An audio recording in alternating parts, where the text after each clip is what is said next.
Hello and welcome to another morning update live on NTN. My name is Jessie Leos. I'm joined by my colleague Carlton Cyril. Today is a Wednesday, the 17th of March 2021, and we're coming to you live again from the Parliament building in downtown Castries for day 2 of the 6th session of the 11th Parliament. It was opened just yesterday with the formal House of Assembly meeting and Senate, and thereafter the joint sitting of the Senate and House of Assembly for the throne speech being delivered by His Excellency the Governor General from his residence at Government House.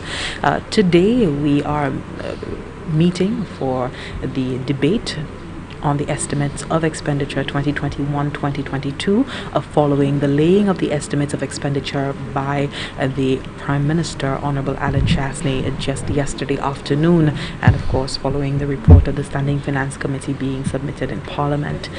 We do expect a debate from both sides of the Honourable House to continue on from today into Friday. At least that's what the schedule is showing us.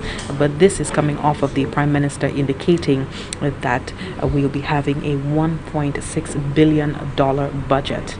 We'll be getting into some of the figures that he did outline in his presentation just yesterday. But in the meantime, we want to let you in on other developments coming from the government of St. Lucia. We have a word that Jamaica is the first in the Caribbean of 15 Caribbean nations to receive their first batch of vaccines under the COVAX facility.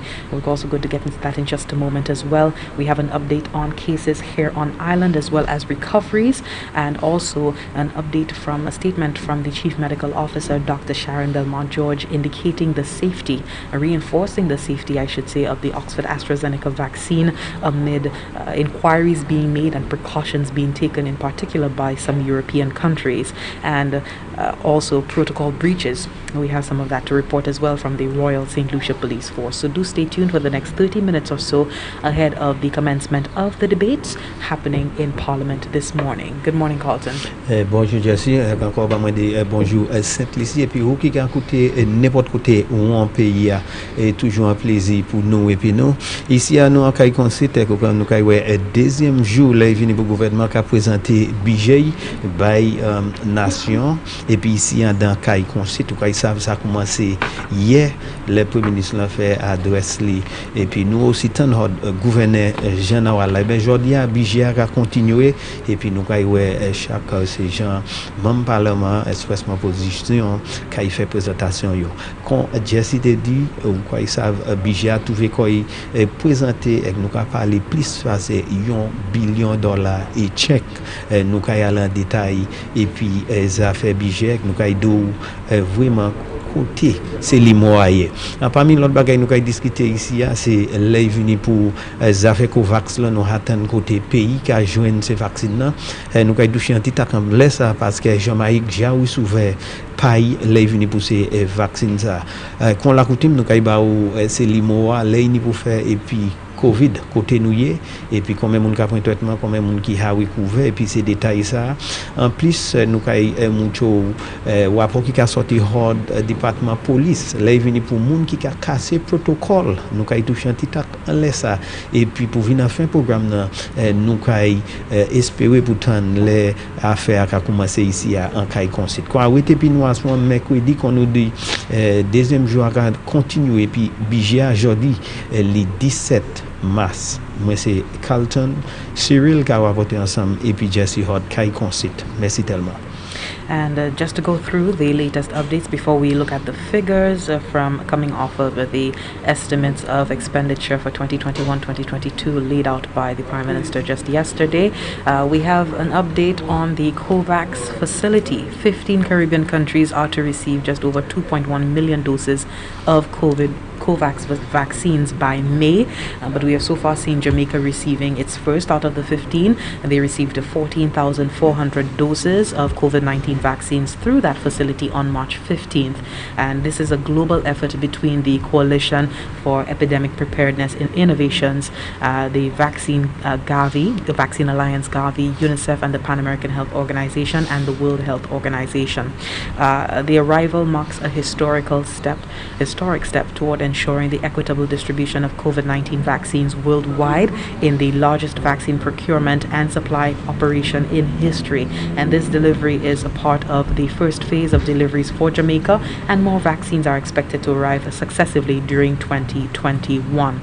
Now, the 15 countries overall, that includes Jamaica and St. Lucia, that will be receiving just over 2.1 million doses in our part of the world from the COVAX facility by May include Antigua and Barbuda, the Bahamas, Barbados, Belize, Dominica, and the Dominican Republic, Grenada, Guyana, Haiti, Jamaica, St. Kitts and Nevis, of course St. Lucia, St. Vincent and the Grenadines, Suriname, Trinidad and Tobago as well. 6 of these countries, Dominica, Grenada, Guyana, Haiti, St. Lucia, and St. Vincent and the Grenadines, will receive the vaccines free of charge. So we are on the list for receiving the vaccines under the COVAX facility free of charge. COVAX seeks to provide vaccines for at least 20% of the population of each participating country during 2021. In this first round of vaccine allocation, all COVAX participating countries will receive doses to vaccinate between 2.2 to 2.6% of their population. The only exceptions are small island developing states, which will receive an allocation of vaccines to cover between 16 and 20% of their population due to the high logistical cost of delivering small quantities of vaccines. So there you have it, another guarantee under the COVAX facility. We so far received vaccines from the government and peoples of India so far, and that is how we were able to jumpstart our national vaccination campaign, and hopefully we can get through with this before May, as indicated by the authorities, for more vaccinations to happen here on island. Of course, we did hear from the Prime Minister that there are talks ongoing with other sources to secure vaccines to ensure the ultimate goal is met, and that is 100% immunity. The goal is to get every St. Lucian vaccinated as soon as possible. Of course, we continue to be confronted with COVID-19. The advisory is that until we have herd immunity, that we at least continue to adhere to all of the protocols instituted by the country. We have new cases to report, 16 new cases of COVID-19 here on island, and that was confirmed by the Ezra Long Laboratory, and these results are from a batch of 100 samples that were taken during a March 13th to March 15th. Also, 58 individuals have recovered, and it brings the total number of active cases currently recorded in country to date to 161. At present, there are 2 of the active cases requiring critical care at this time. The new cases bring the total number of cases diagnosed in country to date to 4,069. A total of 19,053 individuals have received their first dose of the COVID-19 vaccine here in St. Lucia. Quite encouraging when you look at the effort of the Ministry of Health to date. They are, I'm sure, satisfied with the progress that they have made to date. The public is reminded that during this week, March 15th to the 19th, the COVID-19 vaccination drive will cater to individuals who are homebound due to their age, illness or immobility. You have individuals who are sick and shut in, who may not be able to come out as they would want to the various outposts for vaccination. And these individuals are encouraged to make an appointment at their nearest community wellness center. You can call in, you can pre-register online to receive the vaccine at home. And as indicated earlier, the word from the CMO reinforcing the safety of the COVID-19 vaccine. We have a statement from the Department of Health and Wellness on such. They noted that some countries in the European Union have suspended the use of a specific batch of the AstraZeneca vaccine distribution after reports of rare blood coagulation disorders in persons who received it from that specific batch.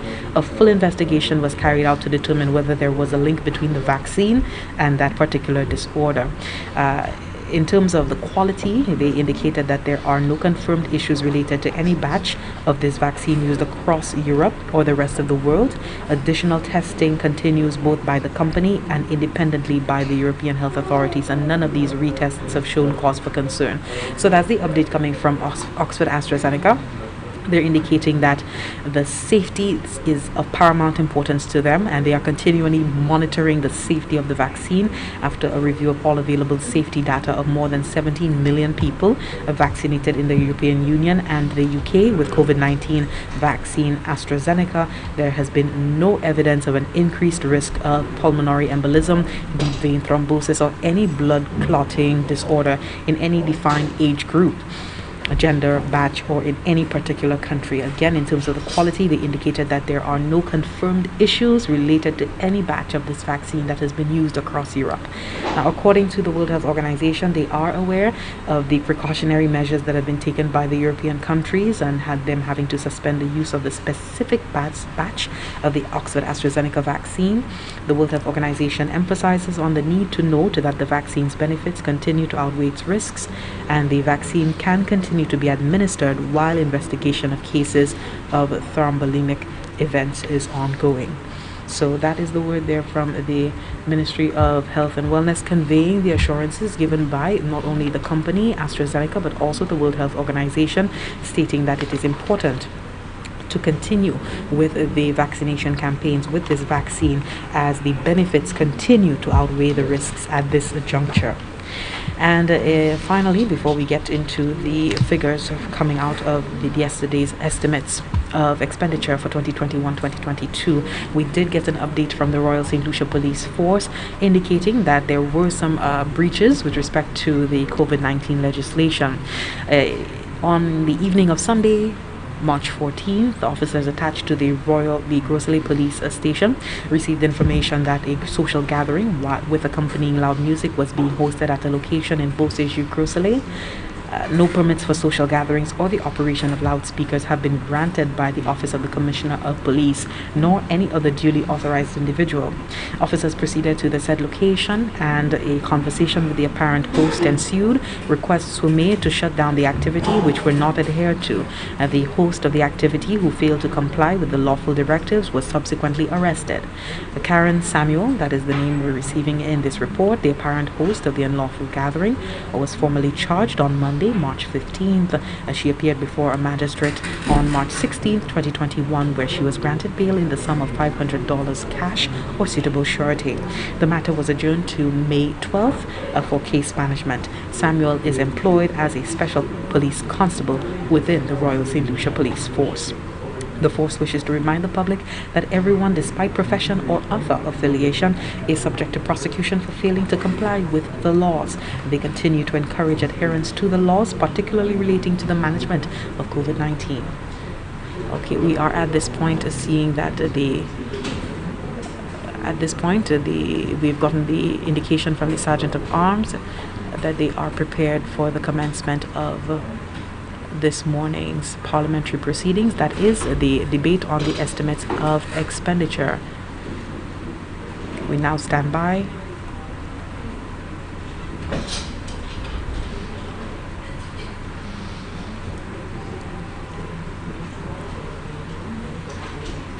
Okay, while we're waiting, we just want to wrap up with the update from the Royal St. Lucia Police Force. The second update, officers attached to Choiseul Police Station responded to a report of a possible COVID-19 protocol breach in Victoria, Choiseul, where a mass crowd activity was ongoing. Information was relayed to officers that a cockfight was in progress and no mass crowd gatherings are permitted during this period, and no approval of any such activity was granted by the Office of the Commissioner of Police. The officers conducted inquiries and were able to identify the host of the activity. He was arrested and escorted into police custody. The individual is Myron Joseph, a resident of Victoria Choiseul, who was later charged for hosting a mass crowd gathering and was bailed on his own recognizance to appear before the court on April 26th. Again, the members of the public are encouraged to continue to adhere to the protocols as they remain in effect. Carlton? Eh bien vite, messieurs, dames, qu'on nous a fait préparation nous pour Speaker House là quand tout pour nous commencer budget aujourd'hui, qu'on bien savent budget qui a continué pour l'année 2021 pour 22. Eh bien, là, il vient pour nouvelle qu'on nous a promis tout bien vitement. Là, il vient pour Covid. Nous avons commencé puis Covid. C'est les mois pour Covid pour à présent qu'on hier nous avons 16 cas 9 et ça c'était dans un batch 100 qui a été reçu hors facilité Ezra Long. Il a pris en considération les 13 pour les 15 qu'on a côté ça qu'a metté nous. Ça veut dire nous avons 58 moun qui a recouvert et puis ça a mené en tout 161 moun qui a pris traitement en tout 4069 moun a trouvé qu'on testé cette lycée pour Covid. Et bien là il venu pour hier et puis vaccination. Là il venu pour vaccination nous j'ani 19 053 moun qui a reçu dose dossier là il venu pour vacciner encore messieurs dames public là voulait ministre qui est responsable pour santé le public là ça à présent ça qui a fait c'est monde qui la caillou qui a pris un traitement nous ni l'autre développement avec nous encourager messieurs dames pour être nous ici à NTN qu'on nous a recevoir speaker house la country pour commencer activité ici en caille concite quoi nous encourager pour veiller nous à sur page Facebook gouvernement Saint-Lucie et puis NTN et bien à sur channel 122 qu'on a été nous session budget a commencé aujourd'hui le 17 mercredi mars à présent. Honorable Mr. Speaker, right?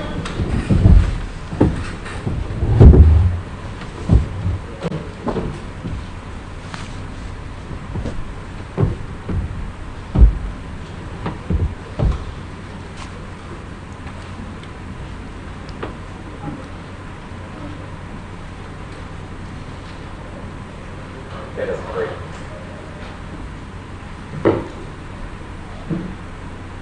This is the day that the Lord has made.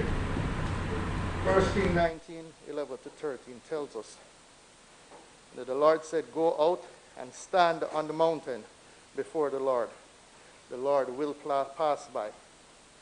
There was a strong and violent wind rending the mountains and crushing rocks before the Lord. But the Lord was not in the wind. After the wind there was an earthquake, but the Lord was not in the earthquake. After the earthquake a fire, but the Lord was not in the fire. And after the fire, a light, silent sound. You see, God has for us in this pandemic a solution. And the restrictions and the rules that we have to follow, the social distancing that we have to do to help spread this virus, most of us at sometimes struggle with this practice. But what if all of this is to draw us into a closer relationship with God? Scripture reveals that God's best work is often done in people who have distanced themselves from society for a period of time. Think of the prophet Elijah, finding a deep intimacy with God in the still of that small voice in his cave of loneliness. Think even of Jesus finding intimate fellowship with the Father during his 40 days in the wilderness fasting. Could God be taking us away from all forms of distraction? And can we use the time that we spend social distancing and staying at home in the place of seclusion to hear God's voice even clearer? You see, God's presence is often hidden, a presence that needs to be discovered. Let us pray. Almighty God, by whom alone King reign and princes decree justice, and from whom alone cometh all counsel, all wisdom, and all understanding, we, thy unworthy servants, are gathered here together again to humbly beseech thee to send down thy heavenly wisdom from above, to direct us and to guide us in all our consultations today, and grant that we have in thy fear always before our eyes, and laying aside all private interests, prejudices, and partial affections, the result of all our counsels may be to glorify thy blessed name. The maintenance of true religion and justice, the safety, honor, and the happiness of the Queen, the public weal, peace, and tranquility of St. Lucia. and the uniting and knitting together of the hearts of all persons and estates within the same, in true Christian love, charity, one towards another, through Jesus Christ our Lord and Savior. Amen. The grace of our Lord and Savior Jesus Christ, the love of God, and the fellowship of the Holy Spirit be with us now and forevermore. Amen.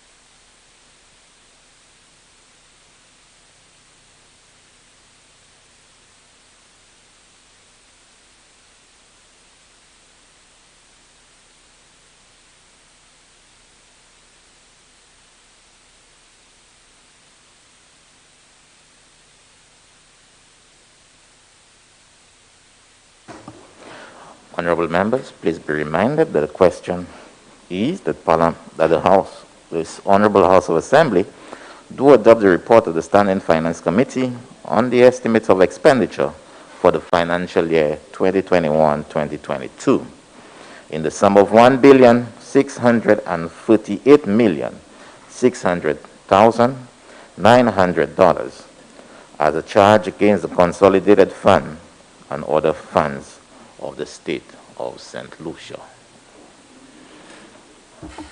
Leader of the Opposition.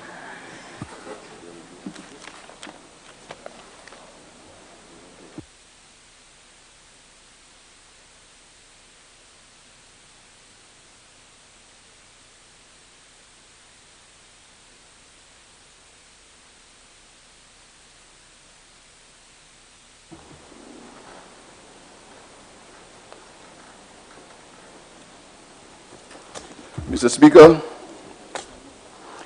when one listens to the propaganda that the UWP government surrogates spew on social media and on their favorite radio station, it can be said that these people are well-paid propagandists, family members, or begging failed geriatric politicians.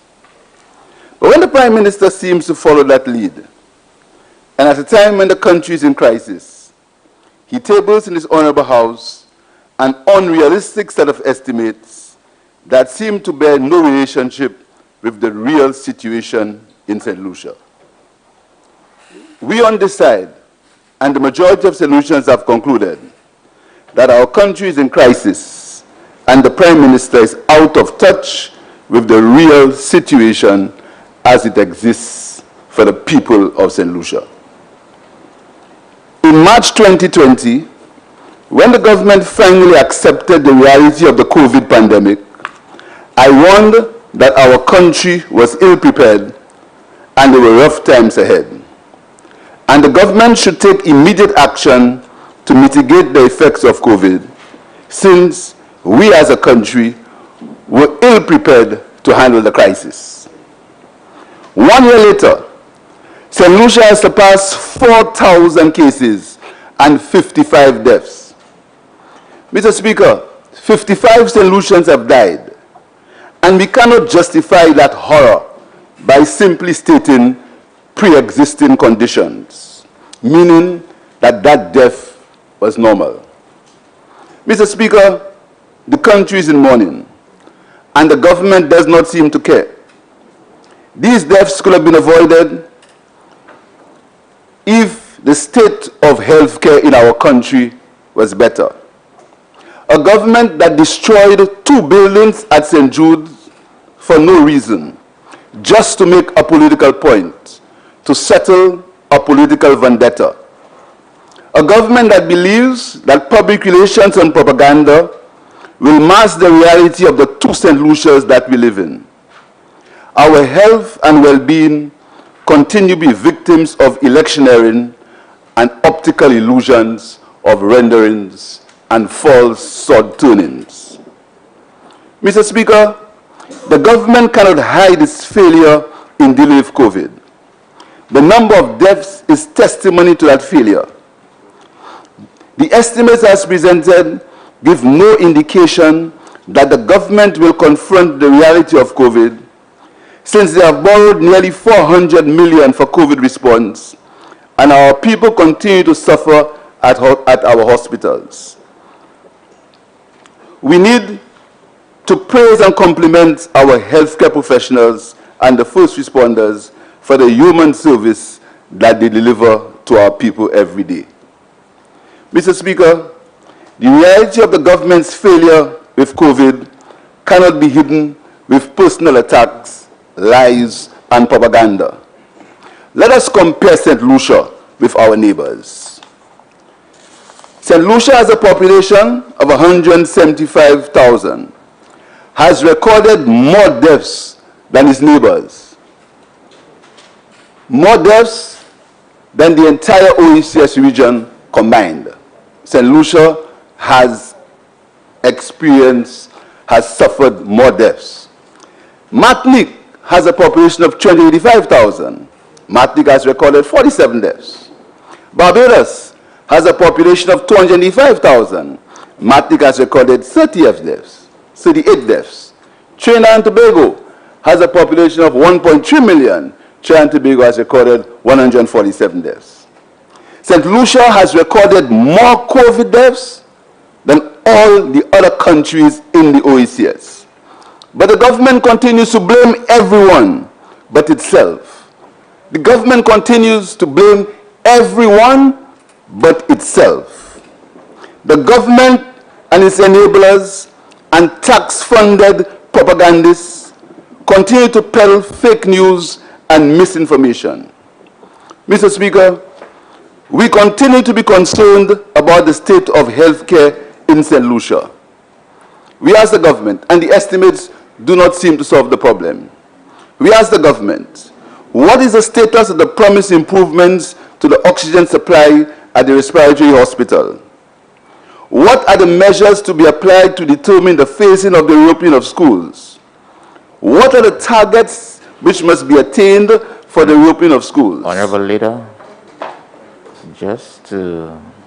I know in your introduction, but just want to remind you and members, again, I was standing order 6410.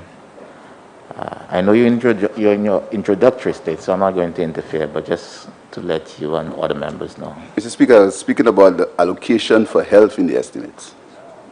I'm not trying to get to you, stop you. I'm just alerting every member that, yeah. Why are we not engaging in more aggressive community testing in tandem with vaccination? Our testing still remains low when compared to the other islands. What is the acceptable ratio for tests as compared to positive results? The R factor. Has the government made adequate arrangements to vaccinate 70% of the population so as to achieve herd immunity? Mr. Speaker, the sorry tale of the COVID deaths and the over 4,000 cases is directly related to the government not caring for the healthcare system on our island. Mr. Speaker, I invite you to refer to page 452 of the estimates tabled in this Honorable House. Mr. Speaker, let's examine item 1209, consulting services and commissions. And you will see 2018 and 2019, 2.4 million. That's on page 462 of last year's estimates. 2019 to 2020, 5.1 million. 2020-2021, 12.8 million. An increase of $4 million. Total in the 3 years for consulting services and commissions in the health ministry of $20.3 million. And this year, it's projected that this government will spend $18.1 million on consultancies in the Ministry of Health. Mr. Speaker, who are these consultancies being paid to in the Ministry of Health? Are these fees being paid to friends and foreign consultants, Mr. Speaker? Mr. Speaker, the $20.3 million over the last 3 years, and the proposed $18 million to be spent for consultancies in the Ministry of Health. Consultancies in the Ministry of Health, Mr. Speaker.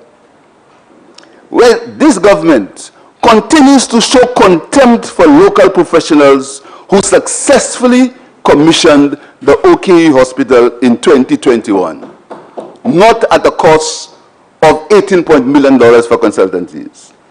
The $38.4 million that the government has spent $20 million and intends to spend another $18 million, Mr. Speaker, could be used to fund the health center in Denver North, to improve the oxygen supply at Victoria Hospital, could have a national COVID education and vaccination campaign aimed at vaccinating the entire population.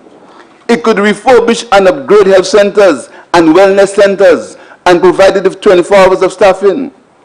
It could improve conditions, including equipment and medication at the OKU hospital.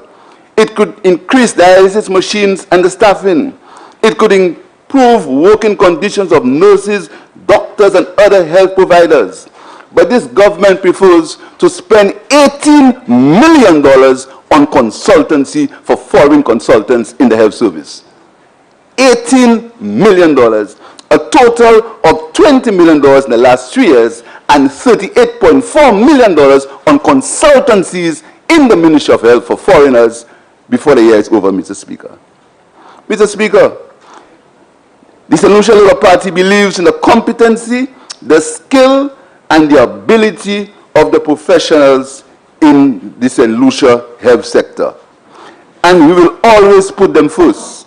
We believe that the recently appointed management team is willing and able to successfully manage the OKU hospital and call on the government to cancel or rescind any contract with foreign consultants whose motive is to maximize profits while our people suffer. Mr. Speaker, the government has its priorities all wrong. It is an uncaring government living in an alternative reality. Mr. Speaker, another example of the uncaring nature of this government is in its handling of the St. Jude Hospital construction project. Mr. Speaker, the estimates of expenditure, page 525, code 0078, show the expenditure under the St. Jude Hospital reconstruction project. 2018 to 2019, 4.5 million, page 537 of the estimates. 2019 to 2020, 29.7 million. 2020 to 2021, 44.7 million. A total of $79.3 million between 2018 and 2021, and projected for the coming year, $12 million, Mr. Speaker. But, Mr. Speaker, I ask you to look at page 525 on the estimates and look at the head St. Jude Hospital Reconstruction Project, code 0078, page 525, Mr. Speaker. And you will see that apart from the St. Jude's Hospital Reconstruction Project, the expenses here, the 44, you will see that there are recurrent expenditure, Mr. Speaker. I would like to get an explanation, Mr. Speaker, as to how the $79 million was used and St. Jude Hospital still is not open. After 7 years of United Workers' Party rule, 7 years, Mr. Speaker, after 7 years, they like to speak about years, Mr. Speaker. The United Workers' Party have been in control of the hospital construction for more than 7 years. They have destroyed 2 buildings, and up to today, St. Jude Hospital has not opened, Mr. Speaker, and the people of the South continue to suffer from inadequate health care. Mr. Speaker, the government demolished 2 buildings. We have to include the cost of these 2 buildings in the $79 million that has been spent, Mr. Speaker. Mr. Speaker, the government has presided over the St. Jude reconstruction. They came into government in 2016 proclaiming to be builders, to be workers, to be able to get things done, to be able to complete things, Mr. Speaker. Up to this day, up to this day, St. Jude Hospital has not been completed, Mr. Speaker. And you know what, Mr. Speaker? They believe that the false renderings, the photo ops, and the cladding, Mr. Speaker, it'll be a good question. Who procured the cladding? Was the cladding procured by tendering? Who is the supplier of the cladding? But, Mr. Speaker, instead, we have pictures, we have tours of an unfinished Victoria Hospital because the time of reckoning is near. The time when the people of St. Lucia will ask, why haven't you completed St. Jude Hospital? After you've spent more than $80 million, you've accused the former government of all sorts of things, you still have not completed St. Jude Hospital, Mr. Speaker. You have not completed. Mr. Speaker, the government has presided over the St. Jude reconstruction for 7 years now. 7 years, Mr. Speaker, and the buildings have not been completed. Mr. Speaker, to further illustrate the government's scorn and disregard for the people of St. Lucia, the Prime Minister visits the uncompleted structure for photo opportunities and declares that the cladding shows that things are happening. We are workers. We have put cladding in the hospital. We are workers, Mr. Speaker. Mr. Speaker, talking about workers, I want to invite you to page 525 of the estimates, Mr. Speaker. The St. Jude Hospital is managed by the Ministry of Economic Development and is headed by the Minister of Everything, who boasts of his ability to get things done. He's a worker. He can perform. He knows about construction. He's an engineer. He knows about everything else, Mr. Speaker. Mr. Speaker, look at page 525 and have a look at the program performance information. And you will see, Mr. Speaker, that none of the key program strategies have been achieved by that minister in the Ministry of Economic Development as far as that project is concerned. I invite you, take a look. It hasn't got to be a document of the House, to look at page 525, Mr. Speaker, and see for yourself the performance as it relates to the program performance as it relates to the strategies outlined for that minister. Mr. Speaker, while I speak about consultancies, Mr. Speaker, there is an allocation of $65 million is made for consultancies in these estimates, Mr. Speaker. And I remember, Mr. Speaker, there was talk of a public sector modernization plan, where a total of 154 services were to be modernized from 2019. To date, it is my understanding that only 17 of these services have been completed.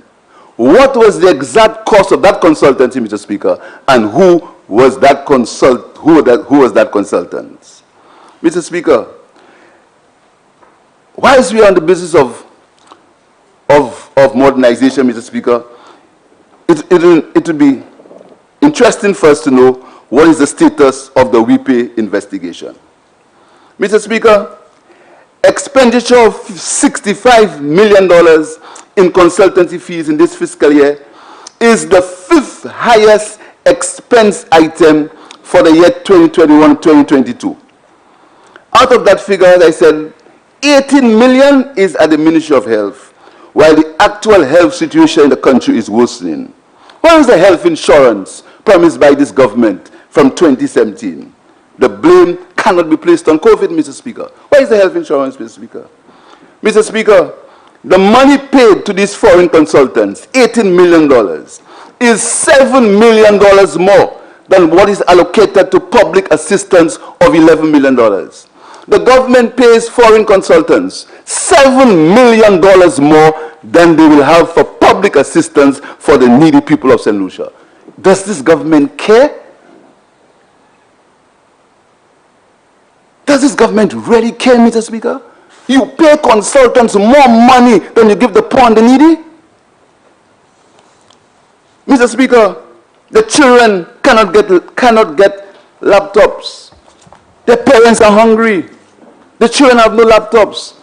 And elections are coming, so you speak about e-books. That's for another show, Mr. Speaker. Mr. Speaker, let us do a brief economic analysis of the budget or the estimates as been presented by the Prime Minister. You will note, Mr. Speaker, that there was no social and economic review with these estimates. And there are at least 2 ministers of finance in this honorable House. We'd like to ask them, has there ever been a time when estimates were tabled in this honorable House without a social and economic review?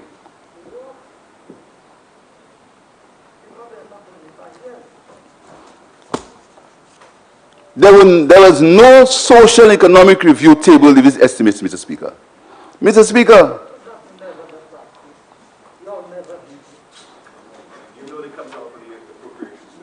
Mr. Speaker, there was no social and economic review tabled with the estimates of expenditure, Mr. Speaker.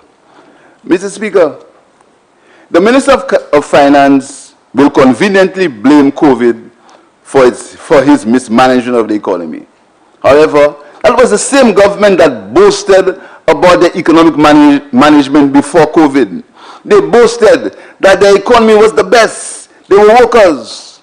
That the economy was the best, Mr. Speaker. And they compared St. Lucia with other islands. We need to find out, Mr. Speaker, what is the comparison between St. Lucia now and the other islands that they boasted about before. COVID was an equal opportunity pandemic. Countries big and small suffered from its impact. However, the effects on St. Lucia were disproportionate, Mr. Speaker. Our GDP dropped lower than any other country in the OECS. Our economy performed the worst in the entire OECS. Our GDP contracted by over 18%, Mr. Speaker. We borrowed the most, and our people received little direct income support from the government. Mr. Speaker, the economy of our country was underperforming from 2019, and the figures will show. COVID made the situation worse because there were no surpluses to sustain the economy when COVID hit. The government must take full responsibility for the mismanagement of the economy of St. Lucia, Mr. Speaker. Mr. Speaker, the Prime Minister said, and we agree, that 2021 was a challenging year. It was a challenging year, Mr. Speaker. Yet, instead of being cautious, he continues the boast.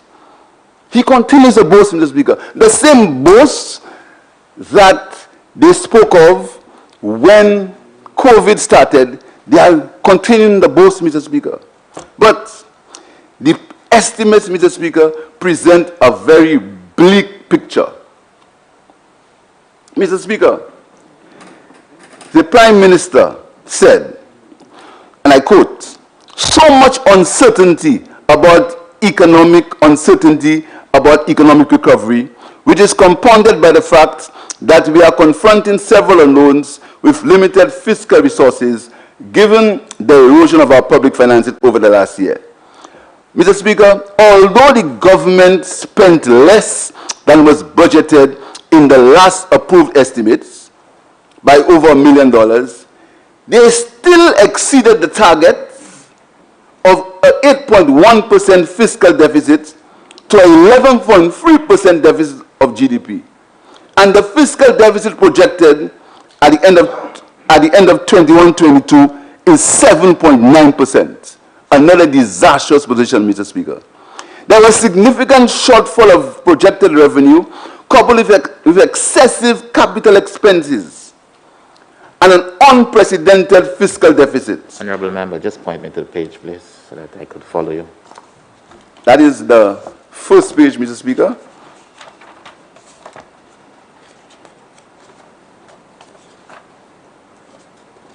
The budget summary.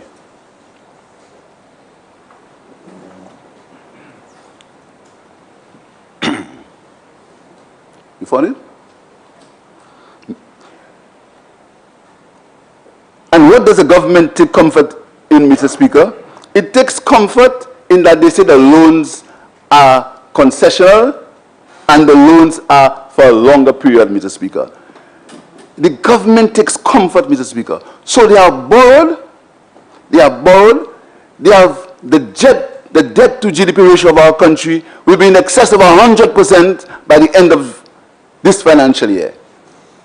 But the government takes comfort, Mr. Speaker, in the fact that Mr. Speaker. The member, Mr. Speaker, could the Prime Minister say the point of order he's speaking on? What number? He just says point of order. What number? He's misleading the House. I don't know where he's getting this 100% debt to GDP. There is, as to his own point, the social and economic review is not out. In fact, on the budget side, it doesn't make any reference to what the debt to GDP is. So there is a report that came out by the IMF and the CDB which talks about 86%. So please not to mislead the House, Mr. Speaker. Mr. Speaker, I said that by the end of this financial year, the debt to GDP ratio of this country will be near 100%. Mr. Speaker, there is no evidence to that. All the reports that is my understanding of the facts. Honourable members. His understanding is misleading the House because it's not based on facts.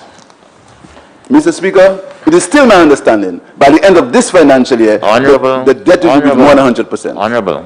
Honourable. You're not quoting any. Are you quoting any source? Mr. Speaker, I am speaking from my analysis of the figures presented to me, Mr. Speaker.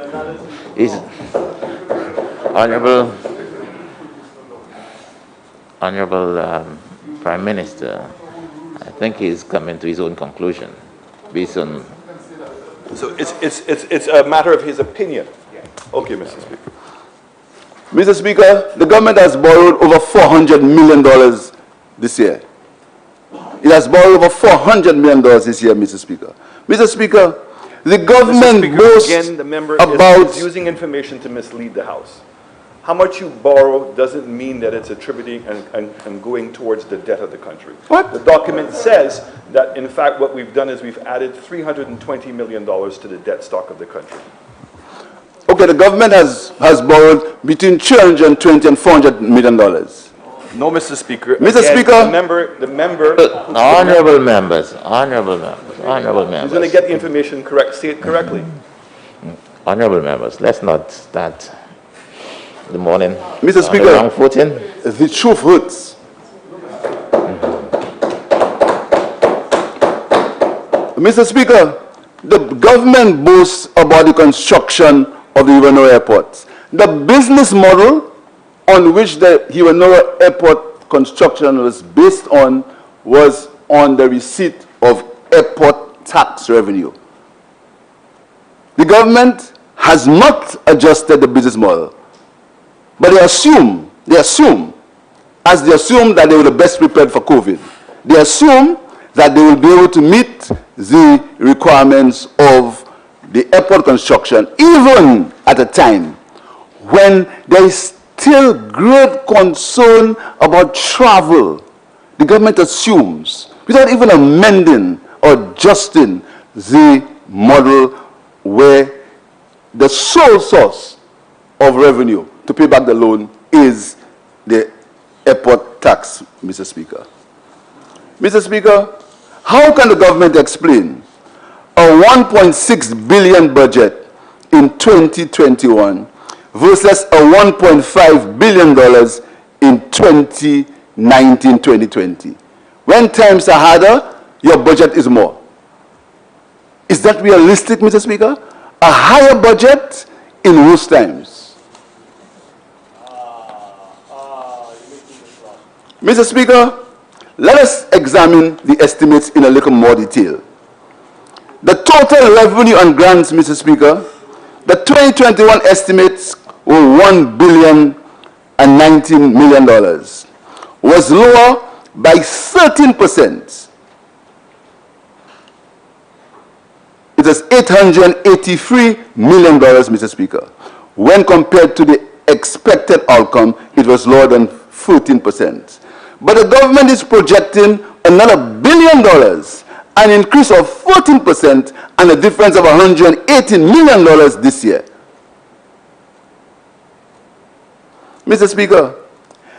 and the projected total revenue from 2019, when times were not as bad, the economy underperformed by $51 million when compared to the actual, compared to what was projected, Mr. Speaker.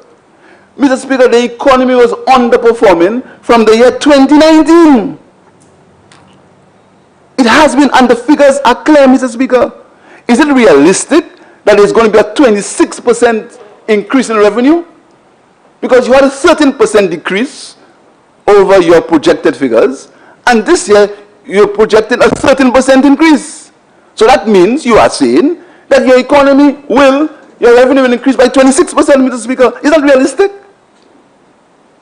Mr. Speaker, the same thing for total revenue on grants, the same thing. A 19%, a decrease of 19% between the estimates and the projected performance. And this year, a projected 24% increase, or $211 million, meaning that the overall increase is projected to be 47%, Mr. Speaker. However, in there's a provision for an increase in grants by 290%, from $41 million to what you performed this year to $121 million this year, Mr. Speaker. Mr. Speaker, I wish and I hope that this is true, Mr. Speaker. Mr. Speaker, the economy of St. Lucia has been underperforming from 2019, and the figures show for themselves, Mr. Speaker. But, Mr. Speaker, what is more interesting is if you turn to page 4, Mr. Speaker, 1V, you will see that there is a deficit of revenue, a budget gap projected of $802 million. And that is the summary of government operations and financing. The government used to finance, has a gap of $802 million, Mr. Speaker, which they intend to finance. But that is the budget gap. That is a deficit. That is a deficit. It is called a balanced surplus deficit of revenue over expenditure. There's a revenue, the revenue of expenditure, there is a gap of $802 million, projected to be $630 million at the end of this year, Mr. Speaker. And all the other deficits continue to increase. A trend before COVID and after COVID has become even more alarming, Mr. Speaker. But, Mr. Speaker, you'll also note that there continues to be a provision for VAT, a VAT that the government promised to eliminate in the election campaign in 2016. They continue to make a provision for VAT, Mr. Speaker. The same government that castigated the Labour Party for imposing VAT, and they promised in the fight to stay alive to remove VAT, Mr. Speaker, to eliminate VAT. These were the exact words. But VAT remains, Mr. Speaker. Mr. Speaker, the government's poor fiscal record will make it very difficult for the new Labour Party government to raise money. Because, Mr. Speaker, they will have to seek finance from local banks, which is likely to crowd out private investors. Because all the concessionary, because I was reading, Mr. Speaker, that the IMF is saying that these loans will have to be repaid, Mr. Speaker. And when you talk about free money, these loans have to be paid, and the children, the young people of St. Lucia will have to pay these loans, Mr. Speaker. So very soon, without strict fiscal management and fiscal discipline, Mr. Speaker, and the government will find it difficult to be able to borrow money regionally or internationally, Mr. Speaker. Mr. Speaker, COVID-19 cannot be cover for the government because they have performed poorly in health, and in the economy, the signs were there from before COVID-19. The government placed their priority on the well-being of horses. They put horses before hospitals. The people of the South are still without adequate health care, and the horse racing track is still there, Mr. Speaker. Mr. Speaker, the government, when it is voted out of power this year, will leave an economy behind where there is little or no fiscal space to do anything significant. The debt to GDP ratio is increasing, Mr. Speaker. Suppliers of government goods and services are already finding it difficult and will find it increasingly difficult to receive their checks from the Treasury unless if you are connected and a call doesn't come through. The government cannot blame anyone but itself for its wrong priorities. They do not put people first. They had hoped that the lack of performance will be masked by attacks, public relations, playing the blame game, peddling untruths and propaganda on the opposition, Mr. Speaker. Whilst they encourage acts of vindictiveness and political retribution, they have used the NIC funds because there were no existing surpluses from the government operations, Mr. Speaker. But, Mr. Speaker, this government has pledged that we will pay back to the NIC the funds that were taken from them by the government, Mr. Speaker. Because the government is failing to tell the people of St. Lucia that the actual report of the NIC says that by 2050, if there are not fundamental changes to the NIC will run short of funds by the year 2050. Yes. Mr. Speaker, the government, again, the blame game, instead of admitting that what the report says is true, the Prime Minister will arrogantly say, really, and when he knows very well, and you can make it a document of the House, that the accurate report in the NIC says that by 2050, if there are not any changes, the NIC will run short of money. Mr. Speaker, by 2050, if there are no changes, the NIC will run short of money, and this government continues to take the money and give it to foreigners, Mr. Speaker. Mr. Speaker, even when funds are earmarked for the people of St. Lucia, this government discriminates. On page 524, Mr. Speaker, the Constituency Development Fund, expenses of $18 million for this financial year. Mr. Speaker, there was no opposition politician was consulted on any project this year, Mr. Speaker. And $18 million of CDP funds from the people of Taiwan was said to be expensed in St. Lucia, Mr. Speaker. Mr. Speaker, the government priorities are wrong. And you expect to hear them boast.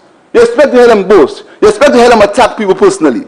But, Mr. Speaker, the government, Mr. Speaker, cannot explain to the people of St. Lucia why they are spending $20 million on less than 2 miles of road.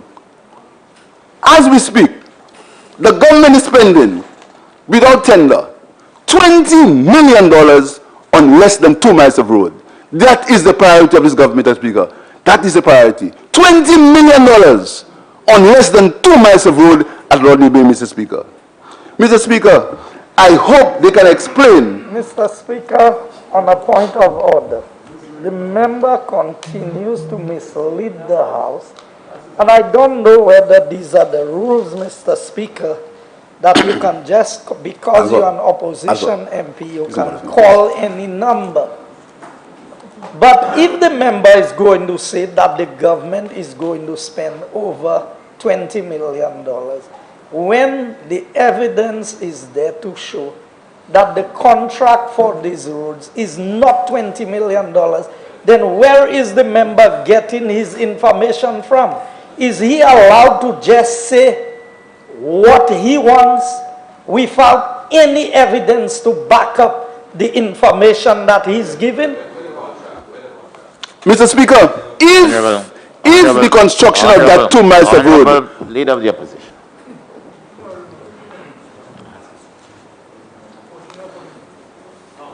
Honorable Leader of the Opposition,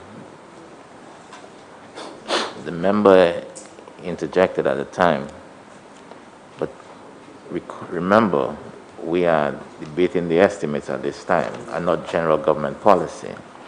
So it means that you would have to tie whatever you're saying to the estimate. Mr. Speaker, in the Ministry of Infrastructure, there's an allocation of $40 million for roads. And since there was no tender, since there was no public tender for the 2 miles of road that are being constructed in the Rodney area, the 2 miles of road that will cost, if the minister is contending that's not 20, it costs between 15 million and 20 million. Mr. Speaker, I hope they can explain to the people who have been unemployed since COVID, the people who find difficulty in feeding their children, the people who cannot pay their utility bills and their rent and their mortgages, the children without laptops, Miss Linda in Bocage, who had to close a shop because of COVID, and now she gets no income, Mr. Speaker. Mr. Meliat in the Marshall Boulevard, who has to close his shop, his only source of income because of COVID, but the government, instead of giving income relief to them, is spending between $15 and $20 million on 2 miles of road in Rodney Bay, Mr. Speaker. That is the point. That's the point, Mr. Speaker. The people of St. Lucia who are suffering because of COVID, and the government says they have done their best, but they can find between $15 and $20 million to spend on 2 miles of road in Rodney Bay, Mr. Speaker.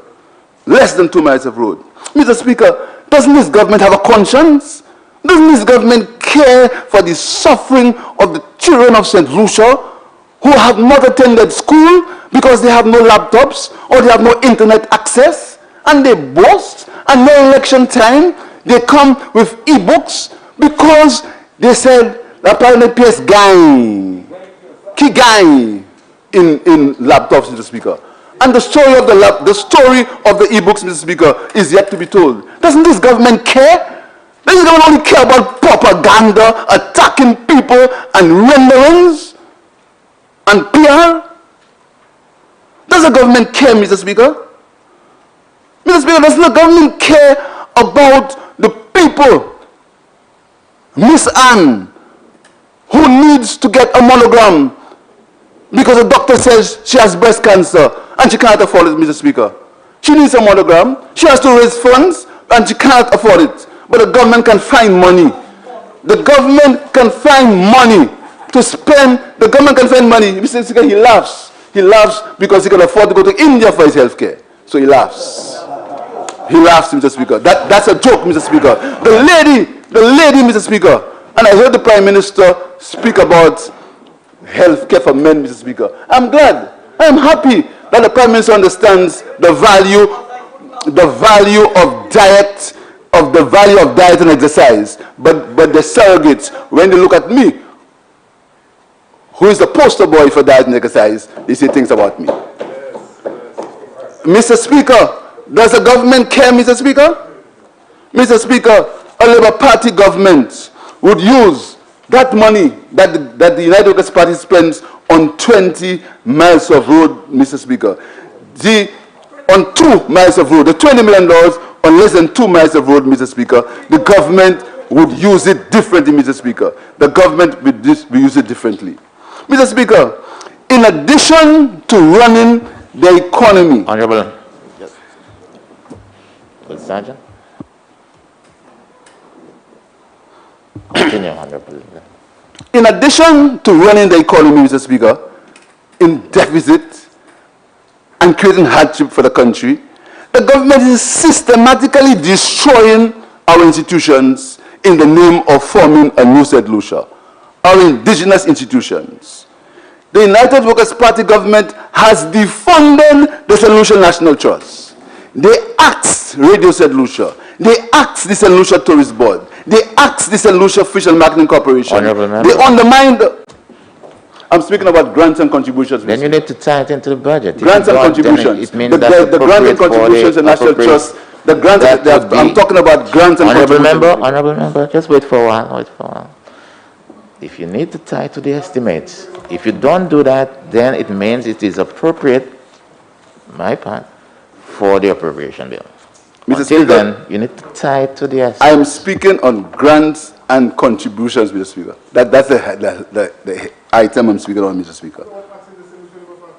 Mr. Speaker, and they are in the process of eliminating the St. Lucia Development Control Authority. They have recast the St. Lucia Jazz Festival. They are weakening the National Insurance Corporation, and they intended to change Viewfort, the name of Viewfort, to the Pearl of the Caribbean. They are presiding over Windfresh that is collapsing, Mr. Speaker, and you hear nothing about Windfresh, while right now they speak about selling bananas to Miami. The Martinique, the France experiment changed, so there's a new place now, Miami, Mr. Speaker. Mr. Speaker, the people of St. Lucia deserve meaningful employment during this time, Mr. Speaker. An SLP government will reprioritize some of the expenses that have used up the available fiscal space. We will strive to dismantle the two St. Lucias. There are two St. Lucias, Mr. Speaker, by reviewing some of the existing expenditure patterns of this government. It's our fundamental belief that there can be no economy without people. We will reintroduce employment programs like NICE by working closely with the private sector. These programs would stimulate growth and protect our people from politicians who give them handouts near election time. We will assist the farmers and fishers directly with income support and help in reducing the cost of production. We will not make false promises of bananas to France, Mr. Speaker. We will fund a vibrant youth economy to harness the talents of our young people and create sustainable employment. We aim at supporting... Speaker, the debate is about the budget. The member will have plenty of occasion both on the cash-free market steps as well as in the appropriations bill to be able to make his philosophies known. This is about the estimates. What's the point of order?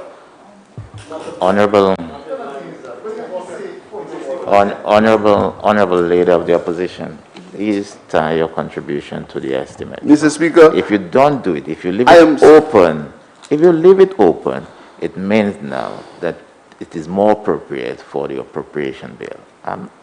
That's all I'm saying to you, Anna, who said it. It's just coincidentally, I was reading a Hansard copy yesterday of 1988, and the then member for Viewfort South, coincidentally, was pretty much the Honorable Peter Josie at the time, was pretty much doing the same thing. And the speaker interjected on pretty much on the same point. There are things that for the estimates and things that for elsewhere. So all I'm saying to you, if you don't tie it to the estimate, it means that it's more appropriate for the appropriation bill. Continue, sir.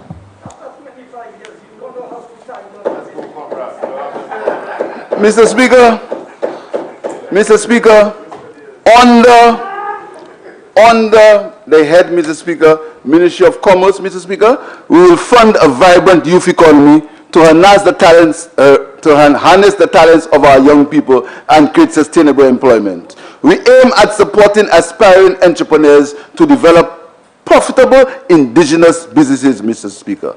We will provide, Mr. Speaker, under the head, we'll provide, Mr. Speaker, tangible support to vendors, small businessmen, self-employed people, early childhood educators. We will provide laptops and internet for the children under the education Speaker, I support have to stand system, on the point Mr. of Speaker. order again, Mr. Speaker. This is a manifesto. He has ample opportunity to discuss his manifesto. We are here discussing the estimates, Mr. Speaker, not what his election promises are. Mr. Speaker, an SLP government would move into meaningful... Yeah.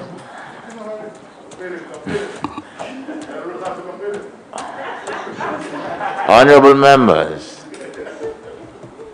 I know the time and the hour. The time of reckoning, Mr. Speaker. Honorable member, all it means it is not appropriate for the estimates.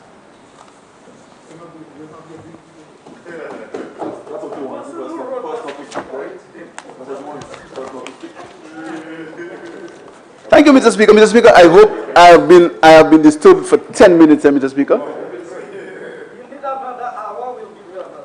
Mr. Speaker, The government of the United Workers' Party does not care about the people of St. Lucia.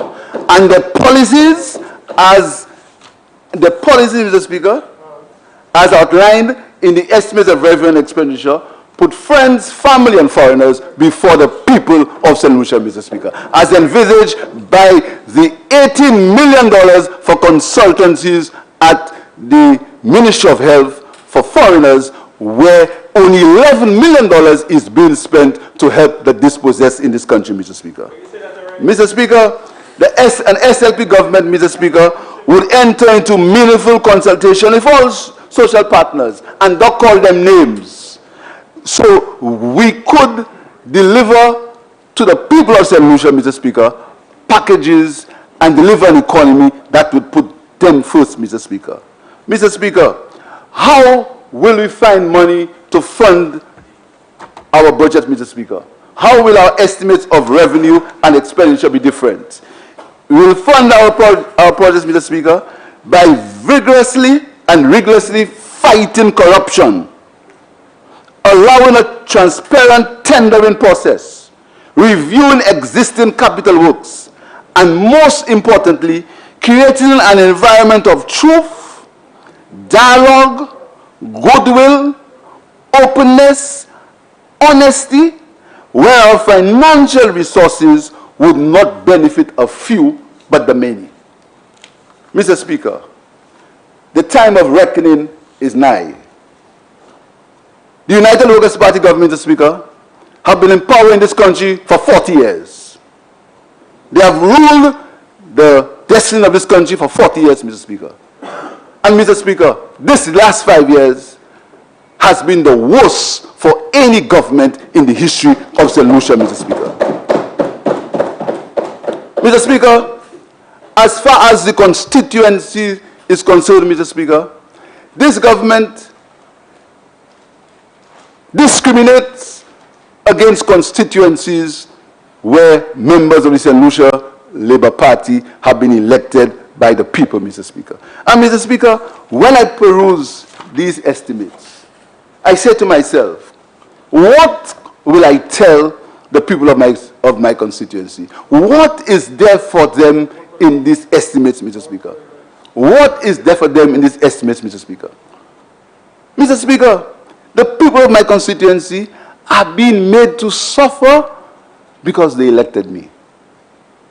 They have been made, right as we speak, Mr. Speaker, the people of my constituency are being offered tokens, galvanized, plywood, cement,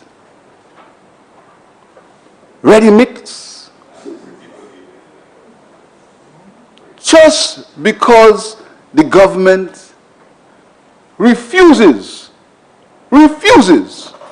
to accept that the constituents have voted for the St. Lucia Labour Party and will continue to vote for the St. Lucia Labour Party in the next general elections.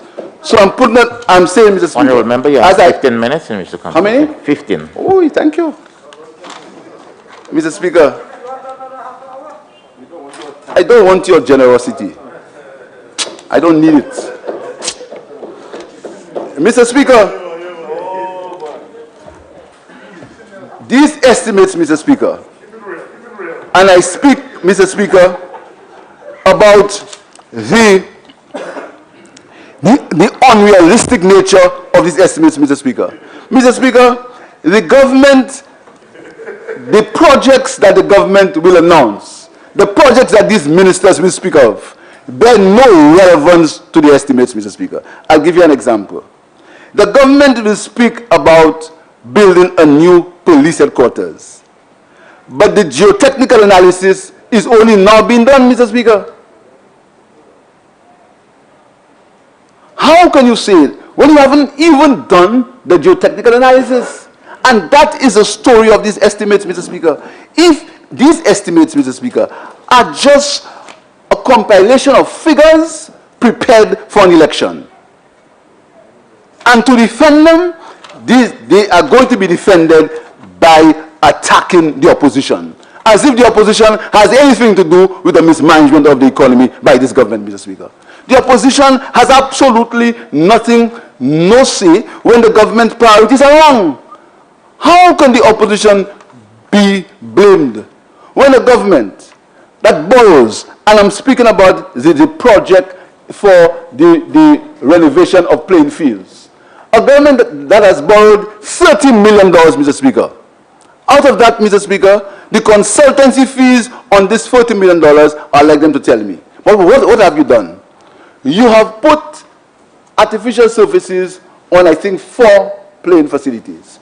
I have no issues. I'm not getting involved in the technical nature of it, but I'm saying I'm happy when the young people get better facilities, Mr. Speaker. But, Mr. Speaker, there are playing fields in St. Lucia. There are multi-purpose courts that have been abandoned. In my constituency, Mr. Speaker, there are 2 playing courts. They only get renovated when I am in government, Mr. Speaker. And but the government can spend $30 million to renovate 4 playing fields. A matter of priorities, Mr. Speaker. The government's priorities are based on renderings, show, not priorities that will go to the heart of the people of St. Lucia, not projects that will create a better way of life for the people of St. Lucia, Mr. Speaker. Mr. Speaker, the government must understand that St. Lucia is at a stage where people are frustrated because there are 2 St. Lucias.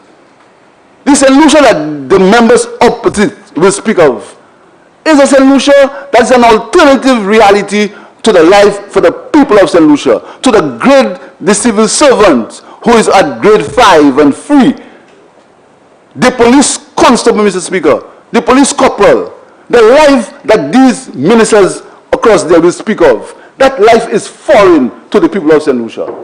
They do not see, Mr. Speaker, any hope for them in these estimates of expenditure. There is no hope. They do not believe that these estimates of expenditure will help them with the trying times ahead, Mr. Speaker. They do not see any hope that these estimates will improve the health care.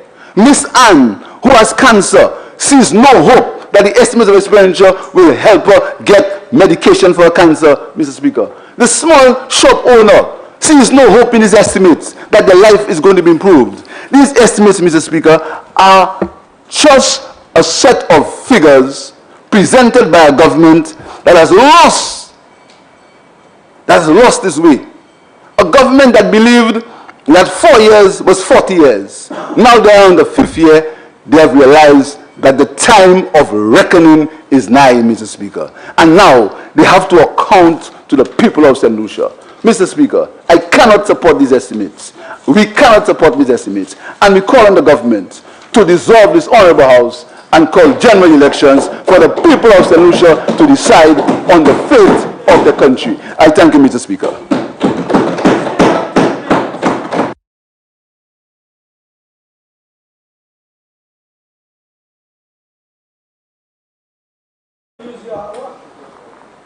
Member for Soufrière Fonseca.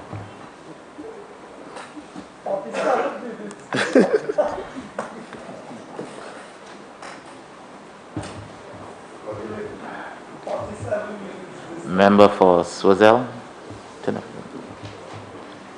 Member for Swazel.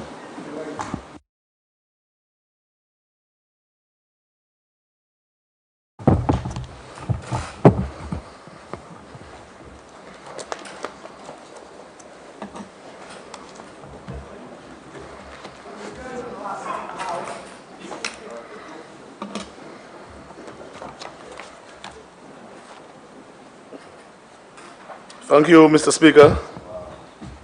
Mr. Speaker, I rise as the parliamentary representative of the good people of Soufrière Fontaine-Jacques to make my contribution in this honorable house and to record my support to the 2021-2022 estimates of revenue and expenditure as presented by the Honorable Prime Minister yesterday. Mr. Speaker, I start by thanking Almighty God for granting me good health and strength to be here once again as we conduct the affairs of the people in this fiscal year budget cycle. Mr. Speaker, I am gracious for the daily courage bestowed upon me in my service to my constituents, and by extension, the people of St. Lucia as the Minister of Responsibility for Physical Planning. Mr. Speaker, I remain humbled by the confidence the dignified people of Soufrière St. Jacques have placed in me, and it is my intention to forever be the servant in the chambers of this assembly and everywhere else. This I must commit to because they deserve nothing less. Mr. Speaker, my presentation today will be twofold. I will firstly speak to the programs within my Department of Physical Planning, and secondly, I will state the benefits that the 2021-2022 estimates will have on my constituency. Mr. Speaker, we cannot deny the realities that this budget cycle is one before a constitutional general election. But unlike the former administration, which tabled only the estimates on May 3rd, 2016 with no budget address, I can assure St. Lucians that this desperate measure will not be replicated by this government. Mr. Speaker, it beckons the question, was it a situation of lack of confidence in themselves to manage their own budget? You see, Mr. Speaker, this budget cycle is not one which focuses on an election, but one with emphasis on hope, recovery, and continuity as articulated by the Honorable Prime Minister. Mr. Speaker, unlike the members opposite who would cower, the task ahead is not insurmountable for this administration, for this Prime Minister to bring back this country to the times pre-COVID. Mr. Speaker, in 2016, when the then Prime Minister, Minister of Finance, and member for Vieux-Fort South presented the budget, I remembered he was ailing from the flu.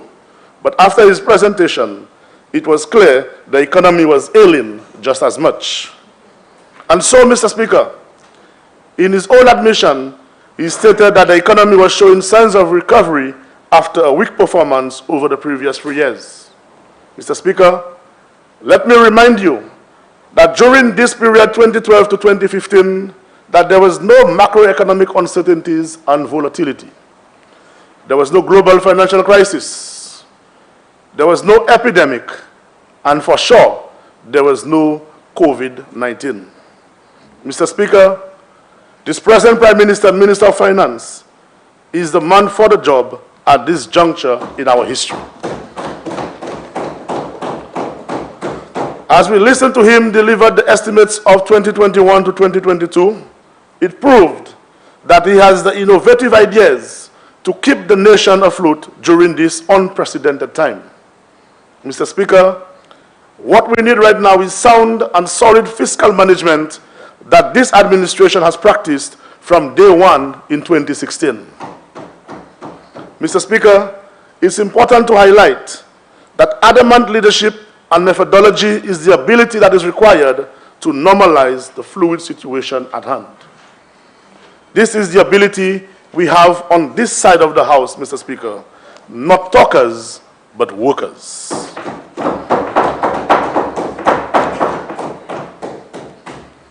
Mr. Speaker, I shall now move on to speak on matters pertaining to the Department of Physical Planning. Mr. Speaker, the budgeted estimates for the Department of Physical Planning for the financial year 2021-2022 provides for recurrent revenue of approximately $1,859,000 and for expenditure of $15,200,000, of which recurrent expenditure represents 80% or $12,200,000 and capital expenditure represents 20% of $3 million. Mr. Speaker, the revised revenue estimates projected for 2020-2021 indicates an amount of approximately $1,316,000. The actual collection as of February 28, 2021 stands at $1,239,000, which indicates that despite the challenges we experienced during this financial year, we have collected 94% of the projected estimates to date. Mr. Speaker, the budgeted recurrent estimates for the Department of Physical Planning for the financial year 2021-2022 stands at approximately $12,200,000, a 12.9% increase or $1,401,951 over the previous financial year 2020 to 2021. This increase provides mainly for 1. The half-year subvention in the amount of approximately $1,224,500 to facilitate the transitioning of the Development Control Authority into an independent statutory agency. And 2, the additional provision of approximately $158,000 representing the 2% in salary and wages agreed to in the last wage negotiation. Mr. Speaker, during the next policy debate in this Honorable House for the financial year 2021-2022, I will provide a further update on the Development Control Authority. Mr. Speaker, I now turn your attention to the capital program for which there is only one capital item, and that is land acquisition.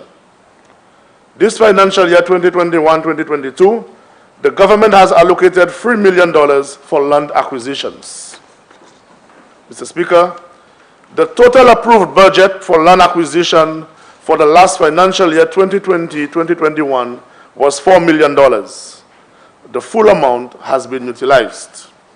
At this time, Mr. Speaker, I would like to commend the efforts of all the staff, particularly what they were able to achieve during this trying period for the unwavering support in the execution of the work program of the department. Mr. Speaker,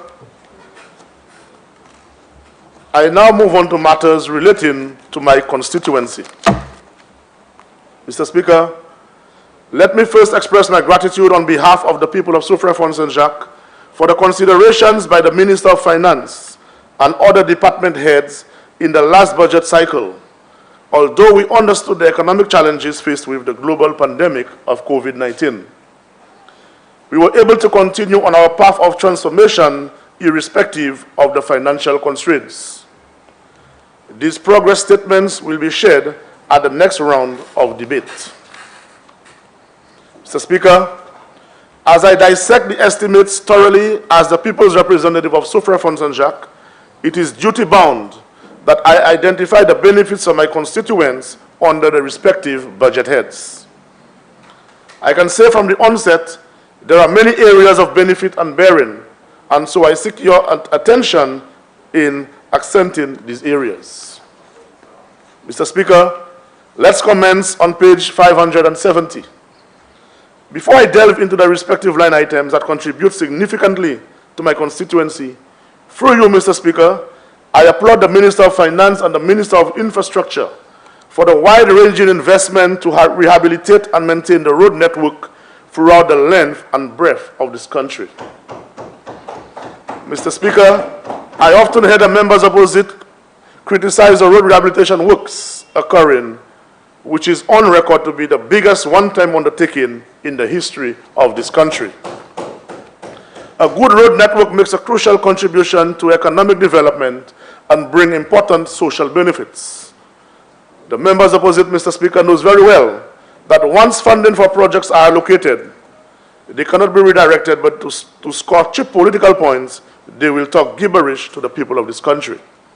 Mr. Speaker, as I examine the allocations under this budget head, I cannot help but realize the all-encompassing considerations. Mr. Speaker, this page on the estimates illustrates allocation for road improvements in Groseillet, Castries North, Babono, Castries City, Cul-de-Sac, Bel-Air, Opican, Bellevue Road, Tirocher, Choiseul, Larry Shoes Viewfort, Labrie. This proves to me that this is an unbiased outreach to bring relief to the citizenry throughout the length and breadth of this country. on the estimates. I don't know which one, because I don't know about road in Irish. The main road? The main Mauritius road. Oh, you mean the horse racing? Mr. Speaker, this administration is not only constructing new roads, but is insistently allocating funding to maintain our road network. It is only by maintenance we can keep our existing infrastructure intact, which will in turn lessen the burden in reconstruction in the near future. Yes, you see, Mr. Speaker, we must never forget that this government inherited a dilapidated public infrastructure from the previous administration. But we, as the Workers' Party, made a promise to the people of this country to fix it, and we are fixing it, Mr. Speaker. I applaud the Prime Minister in exercising fiscal wisdom in the practicable method of the gas tax to create a revenue stream for our road network upgrade. This investment, Mr. Speaker, will develop our communities and will be easier on commuters, especially the bus drivers who service the routes around the island. Mr. Speaker, I seek your attention to head 43041, line item 37, where there is an allocation of $40,815,794 for Millennium Highway West Coast Road upgrade. Mr. Speaker, I reiterate my delight in this project. I have said from the conceptualization of this project that this upgrade will significantly benefit the people of my constituency. This improvement works will yield a safer commute for my constituents who traverse northbound daily, whether it be for access for employment, social and business needs, or educational purposes. Mr. Speaker, this will equally have a positive impact on our tourism industry, with almost 90% of tourists who come to our shores visit the historic town of Soufrière. We continue under the same head. Line item 268, there is an allocation for a road improvement and maintenance program in the amount of $40,855,277. Mr. Speaker, under this allocation, the residents of new development are already experiencing new concrete roads. After almost 40 years, the roads have been given attention, Mr. Speaker. The former administration, after 20 years of misrepresentation of the people, never once blocked one hole on these roads. They found all kinds of excuses not to do so. Mr. Speaker, the road by Mr. Fati passing near Mr. Apito to Dubule's building supplies never saw concrete or asphalt before. The rugged nature of the road remained until we poured concrete last year. Now, Mr. Speaker, the roads are brand new, sidewalks have been constructed, culverts have been reconstructed, and the residents of new development are finally seeing rewards of reliable and proper representation. Mr. Speaker, I would like to thank the residents of new development for their continued patience and understanding as the roadworks progress. Mr. Speaker, to continue listing the benefits of this budget head to my constituency, I refer you to line item 340, where there is an important allocation for National Roads Rehabilitation Program in the amount of $9,025,032. This allocation excites me because under this disbursement, the residents of Esperance who have been victimized by the members opposite because of the political preference are finally getting relief. Attention to this community commenced in 2006 under UWP administration and did not continue by the consecutive representatives of the St. Lucia Labour Party. Mr. Speaker, they kept the faith in the party of the workers, and today they have been rewarded for their unrelenting belief in what this government have to offer. Mr. Speaker, this road will be fully rehabilitated to diamond. Speaking of a transformational project, this upgrade will spring many socio-economic benefits to the constituency of Soufrière-Font-Saint-Jacques. It will create an easier access to and from Font-Saint-Jacques and will positively impact all of our industries, agriculture, tourism, and manufacturing. Mr. Speaker, the completion of this road will also stimulate the environment for investment and housing development as we expand our constituency. Under this allocation, the Zeno Road will be fully rehabilitated. Another community victimized by the members opposite because of their voting pattern, they will finally be relieved of poor road conditions. Mr. Speaker, the residents of Belfont similarly will be getting attention under this allocation. The residents waited and endured in poor road condition, and I'm happy for this allocation. Mr. Speaker, moving forward, on page 577, where you will find the allocation for Ministry of Tourism, I refer you to head 46001, line item 0043. There is an allocation for the OECS Tourism Competitiveness Project in the amount of $9,452,255. Under this program, Mr. Speaker, we will see the implementation of the Old Trafford Complex Phase 2 project. This phase of the project will expand on our tourism product within the town. We are in the final stages for commencement. Mr. Speaker, under the same head, line item 0045, there is an allocation for village tourism in the amount of $9,244,345. Mr. Speaker, the objective of this allocation is to increase local ownership of tourism and promote local economic opportunities.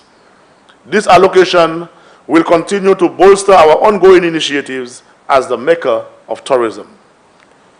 Under this allocation, we are also revitalizing and enhancing the Soufrière waterfront. This revival will foster entrepreneurship and create a more exciting experience within the tourism capital.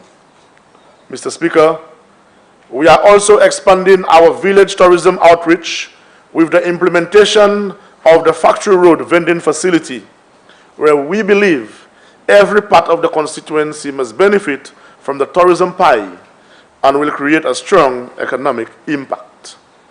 Mr. Speaker, there is an urgent need to bring some form of control at the Torai Falls Heritage Site as it relates to traffic congestion. As a result, under the village tourism allocation, we will be constructing a vending platform to alleviate the pressures on the thoroughfare. The vendors operate in the same location where the patrons disembark, creating a traffic flow issue to those who traverse to and from Font Saint-Jacques. Mr. Speaker, an important component of this allocation, this village tourism allocation, is towards community beautification project. We must ensure that we are visually appealing as the tourism capital for our residents and visitors. We have commenced a few enhancements projects to improve our image as a community and will continue to do so under this financing.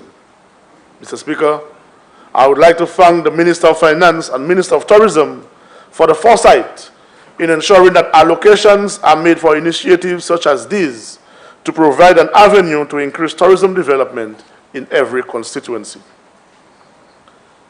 Mr. Speaker, I now move on to the allocation for the Ministry of Equity, Social Justice, Local Government, and Empowerment. And I applaud the Minister of Finance and Minister of Equity for the empathy and compassion shown by the social programs that they have applied, particularly during these difficult times. Mr. Speaker, these crucial times are very testing for the poor and other vulnerable groups. I thank the government for expanding social protection policies and prioritizing assistance to the less fortunate. Mr. Speaker, to highlight, I denote page 583 under the head 51006, line item 0059, where there is an allocation towards the home care program in the sum of $7,786,000. This allocation ensures that we continue to provide community-based care for our homebound elderly. Mr. Speaker, it is of critical importance and responsibility that we provide daily and social care for our aged populace. The COVID-19 pandemic underscores this even more gravely. Mr. Speaker, I would also like to note the effort by this administration in strengthening of the nutrition and sensitive supply assistance to the elderly through the vouchers program. Under line item 0086, in the amount of $750,000, there is an allocation for local community projects. I support this allocation wholesomely, as we have seen the ability by constituency councils in undertaking projects at the community level. This allocation, Mr. Speaker, have ensured that attention is given to our public facilities, mainly our playing facilities and other areas of urgent need in the constituency, especially public washrooms. Mr. Speaker, this administration continues to give the required backing to our education sector. In extremely constrained times, this administration believes that investment in education and education infrastructure is not only for public good, but is also a tool for economic development. Mr. Speaker, if you invest in education, you have invested in the future of your nation. On page 585, Mr. Speaker, over $35 million is allocated to our education sector. One of the many benefits to my constituency, Mr. Speaker, I refer you to head 52045, line item 251, an allocation of $3 million made towards major repairs, rehabilitation of school plant.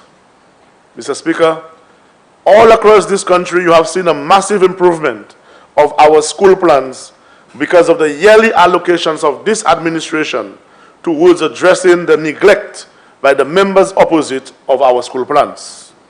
Mr. Speaker, let us never forget the slight consideration of the $1 million per fiscal year for school repairs for the entire island by members opposite between 2011 and 2016. Whereas, Mr. Speaker, this thoughtful government and Minister of Education has allocated over $30 million for the past 4 years for school plant repairs, compared to their just $5 million in 5 years. Mr. Speaker, throughout the past 4 years, we have addressed the deterioration of our school plants throughout the constituency of Soufrière Saint-Jacques. We have undertaken repairs to the Soufrière Comprehensive Secondary School, Leseta Combined, Soufrière Primary, Soufrière Infant, Font Saint-Jacques, and Bouton, and this will continue this financial year with the allocation. Mr. Speaker, under the PUTS program, we will soon see the replacement of the 2 temporary annexes at the Soufrière Comprehensive Secondary School. Mr. Speaker, under line item 0354, there is an allocation for the e-books program in the amount of $7,900,743. This investment, Mr. Speaker, is to raise the learning standard and ability of our students to make them relevant to our ever-evolving world. This project, Mr. Speaker, is not only in response to the modernized virtual nature of learning, but there are many other benefits that are derived from this venture. Mr. Speaker, one e-book equals many books. Greater accessibility to learning, and e-books are cloud-based, which means it can be updated anytime. This is the way of the future, to lessen the burdens of textbooks on parents, and we are adapting to that revolution. Mr. Speaker, we as a developing country with a growing population must prepare ourselves for unanticipated medical outbreaks. It is imperative that we as a government continue to implement strategic directions for improving the healthcare system to deal with pandemics, epidemics, and any other medical issues that may arise. This administration understands that we must have several lines of defense in response to our health and wellness.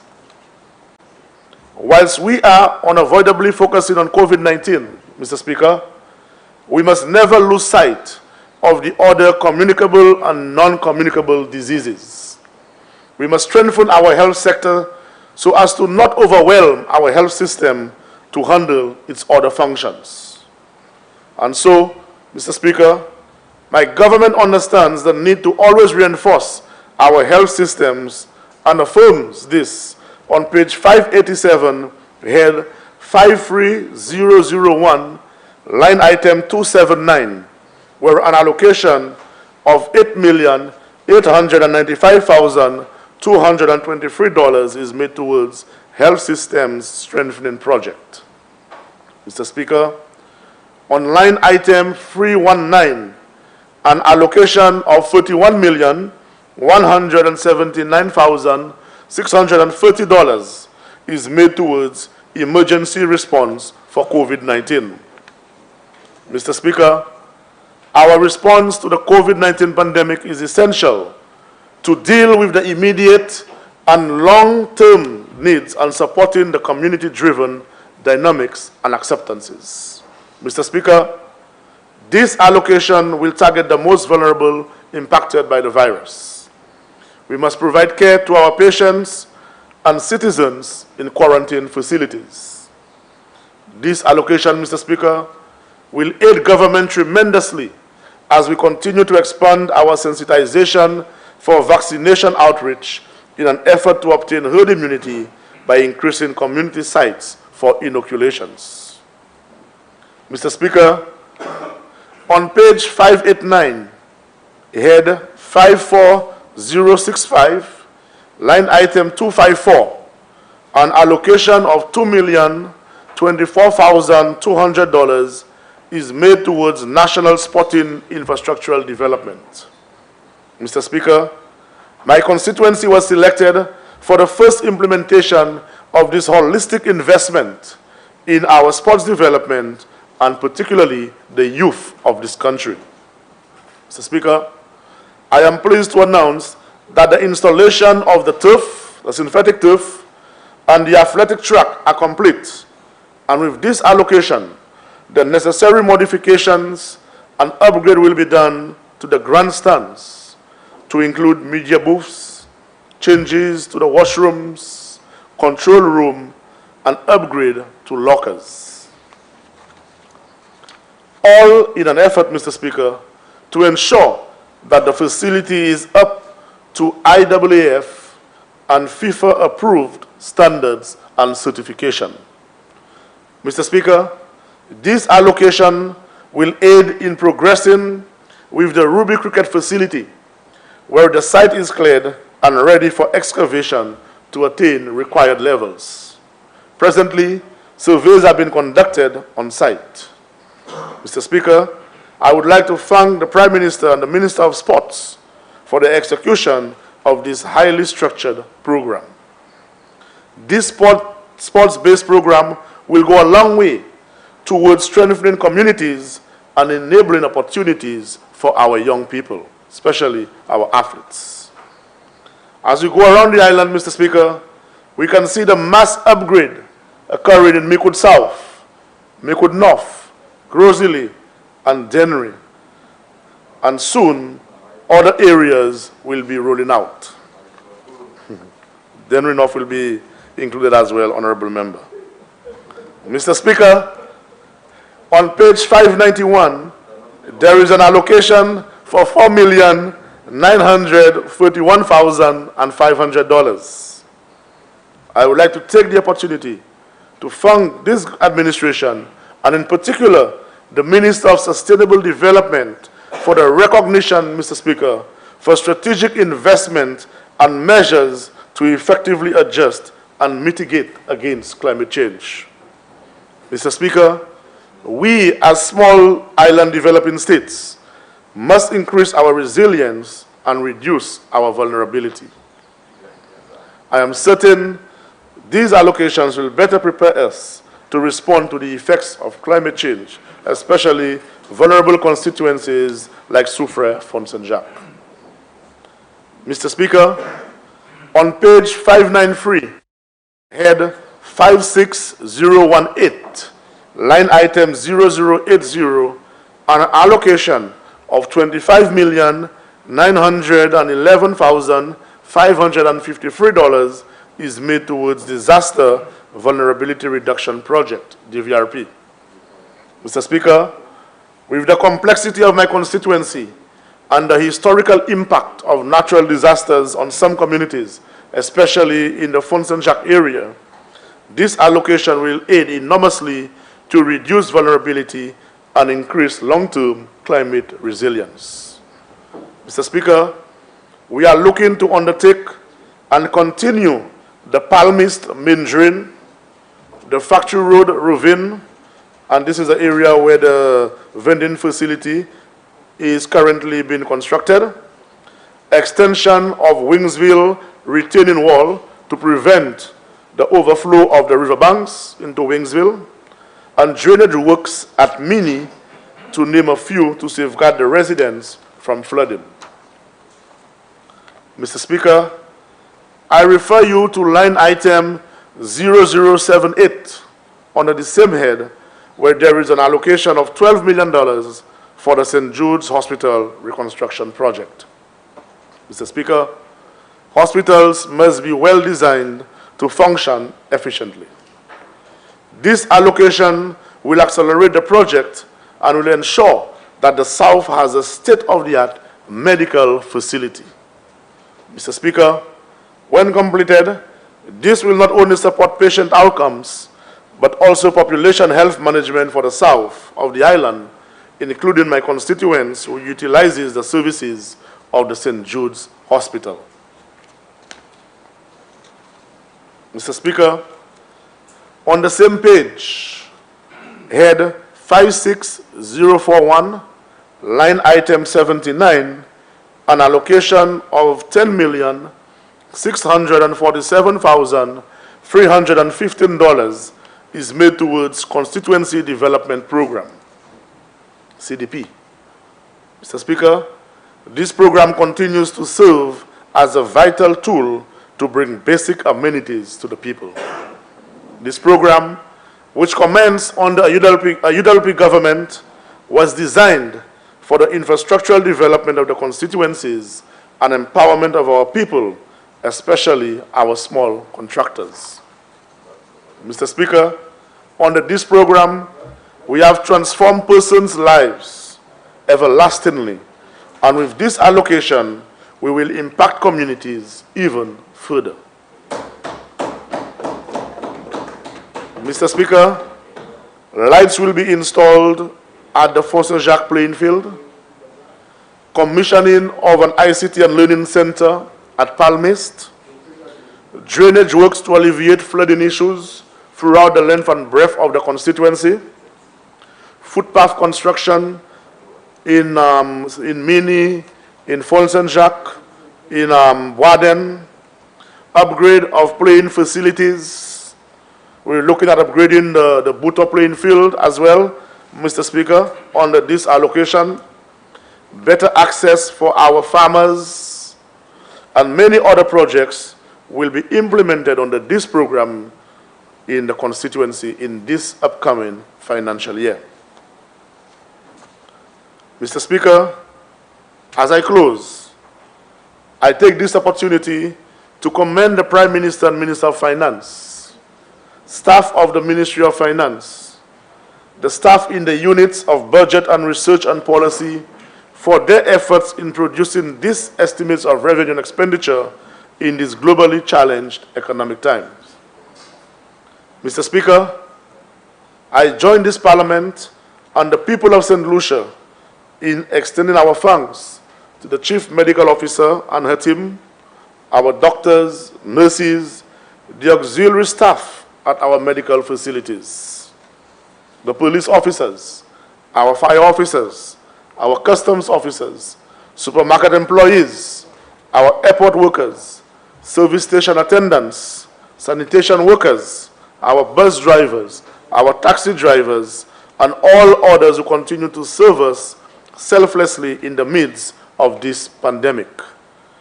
A special call out to our teachers, Mr. Speaker, who continue to educate our children with alternative methods away from the school plant. A special thanks, Mr. Speaker, to the business owners who have kept workers employed during this pandemic, those who have explored methods to ensure that employees are not placed on the breadline. We say a huge and heartfelt thanks.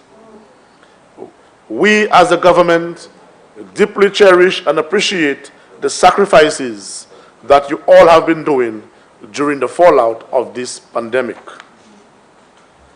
I take this moment, Mr. Speaker, to also offer condolences to the families and friends of persons who unfortunately have succumbed to the effects of COVID-19. May their souls rest in peace.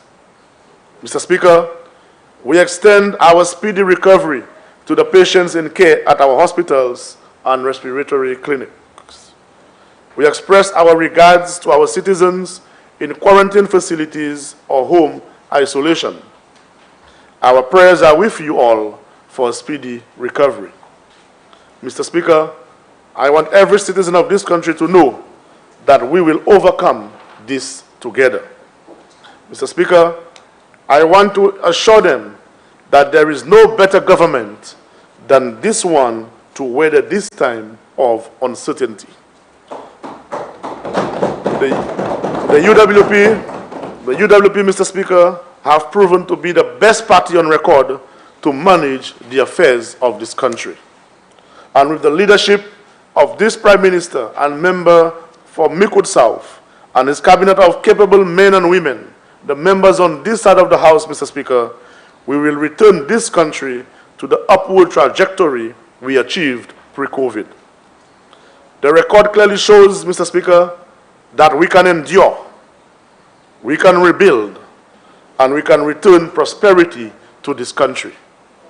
We can and we will, Mr. Speaker, because we on this side of the House, we are the workers. Mr. Speaker, I want to thank you and the honorable members for your indulgence, and once again, I reaffirm my support to the 2021-2022 estimates of revenue and expenditure. I thank you.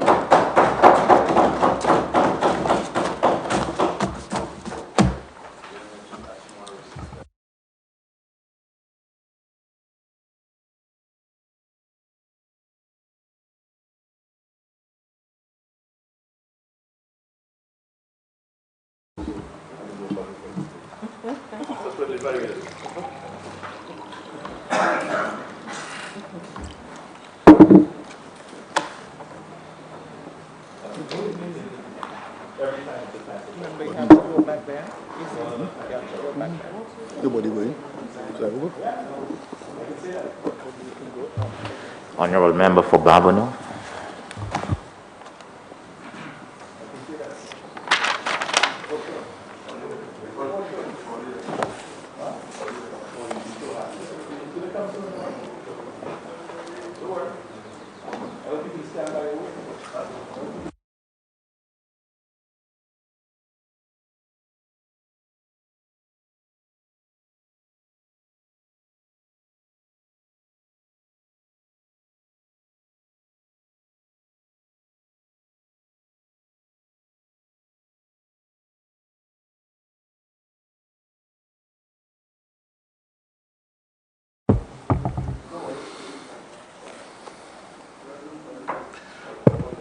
Thank you very much, Mr. Speaker.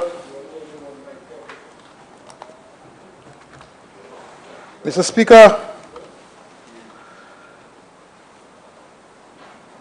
I think I should go before some of my colleagues on the other side to set the tone as to how we debate in this honorable House the estimates on expenditure. Because I'm sure, Mr. Speaker, will come all over the place, and I'm sure you're going to guide them accordingly.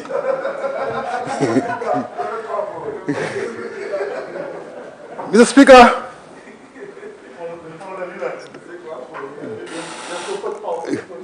I rise to support the motion presented by the Honorable Prime Minister and Minister of Finance.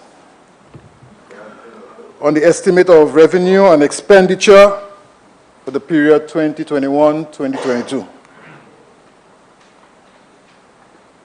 And Mr. Speaker, and in keeping with your advice yesterday on the standing order of this Honorable House, and I'm sure you referred us to 6410, which guide us as to the debate.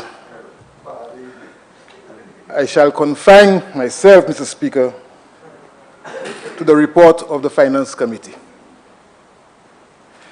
Dealing with the various heads of expenditure in the report.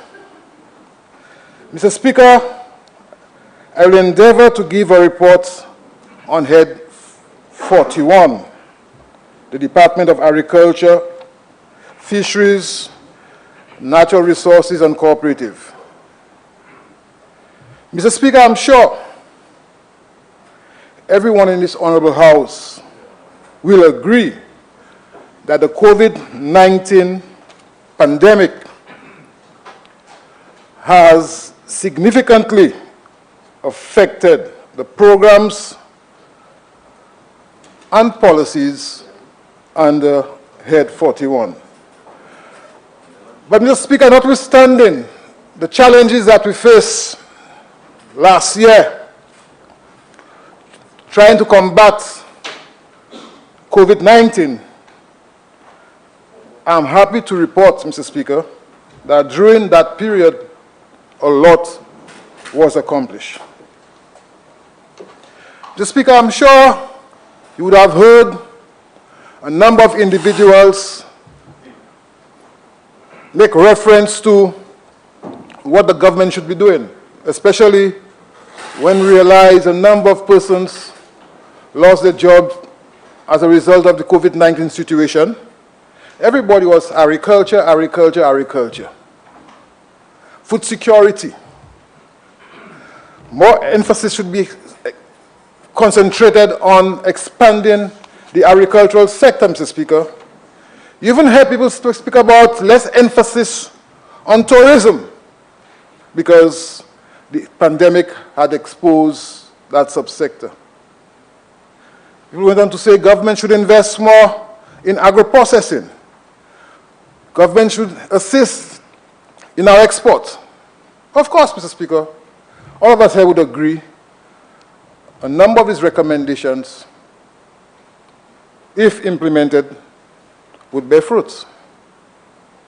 But I'm saying to myself, Mr. Speaker, it looks like the ministry has not done a good job in educating the general public in the many programs that we have implemented and dealing with a number of the areas people are suggesting that the government should be involved with. Mr. Speaker, let me say in this Honorable House that the Department of Agriculture, Fisheries, Natural Resources and Cooperatives, we need a tourism sector. And it's not agriculture versus tourism, it's agriculture and tourism.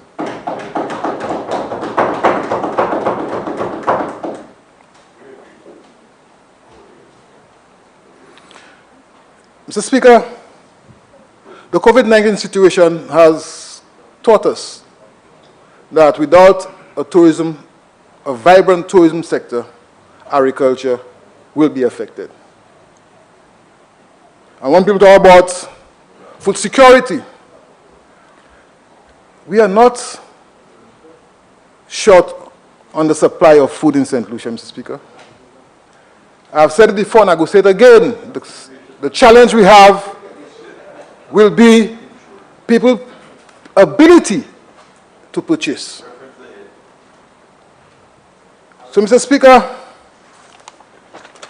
I'm saying this to lay the foundation, Mr. Speaker, that the estimates 2021-2022 of revenue and expenditure speaks to the way forward as it pertains to the environment we are now exposed to. Mr. Speaker, page 568. Member for Denrinoff. Page 568.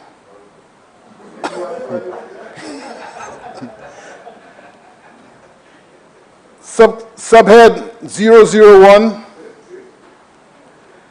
Executive Direction and Administration, that's the head. There are many programs to be implemented during the period 2021 to 2022. And I make reference to them, Mr. Speaker. 0014, we have an allocation of $250,000 for the project management unit.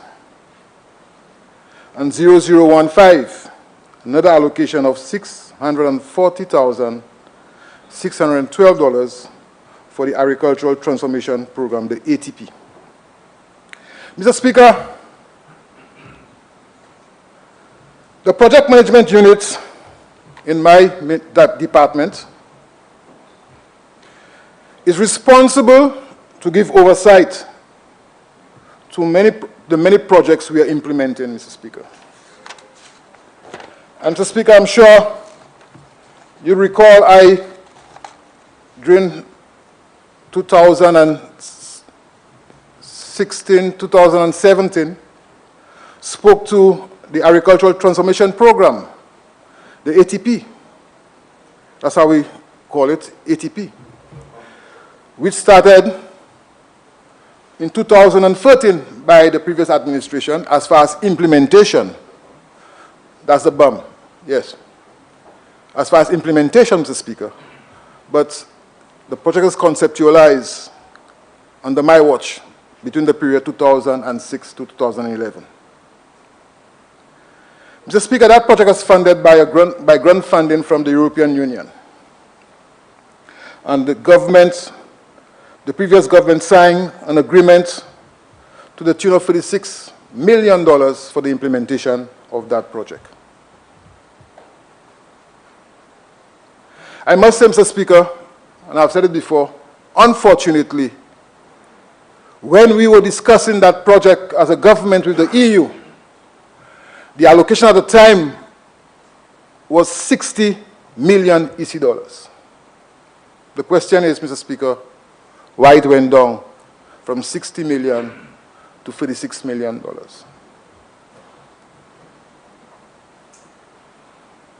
What happened? What happened under the watch? I'm sure we'd remember when we were articulating, that's the government of the United Workers' Party, when you were articulating the many programs you wanted to do under the BAM. They were in opposition at the time. And they used to agitate the farmers, tell the farmers, we cannot use the money to diversify. The banana farmers, that is, Mr. Speaker. We should not be using the BAM money to diversify. All the BAM money should be going towards the banana farmers. And that will, in fact, that was the argument at the time, agitating the farmers. But unfortunately, it came in. In 2013, they finalized the agreement from 60 million to 36 million. And Mr. Speaker, what caused it? When the EU was in discussion with us, the allocation was based on banana export. And during the period, Mr. Speaker, 2008 to 2010, our average yearly export of bananas to the UK was about 42,000 tons. I want to repeat, Mr. Speaker. During that period, when we were discussing with the EU, the BAM, as they know it, our average yearly export to the EU was about 42,000 tons. When they came in, Mr. Speaker, things changed. And what we realized, between 2012 to 2013, Mr. Speaker, the average daily export, the average yearly export to the UK was 12,000 tons, Mr. Speaker. A reduction of 20 100,000 tons. What happened, Mr. Speaker? That affected the allocation. And that is why, one of the reasons why the allocation for St. Lucia, Mr. Speaker, for the BAM program reduced from 60 million to 36 million. Mr. Speaker, another reason why it went down is because of the exchange rate. Because of the delay in the implementation of the project. You see, that is how they operate. They come and speak, but they don't have the ability to deliver. They don't have the ability, Mr. Speaker, to deliver. Because of the delay in the implementation of the project, Mr. Speaker, what we saw is that the value of the euro went down. So that again affected the allocation that was given to us, Mr. Speaker. Mr. Speaker, unfortunately, this has negatively affected the allocation for the BAM program, the ATP. But today, Mr. Speaker, we are here again to continue that project. In fact, we are in the final year of the implementation of that project, Mr. Speaker. And the allocation of $250,000 under 0014 will be for salaries, traveling, and training, Mr. Speaker.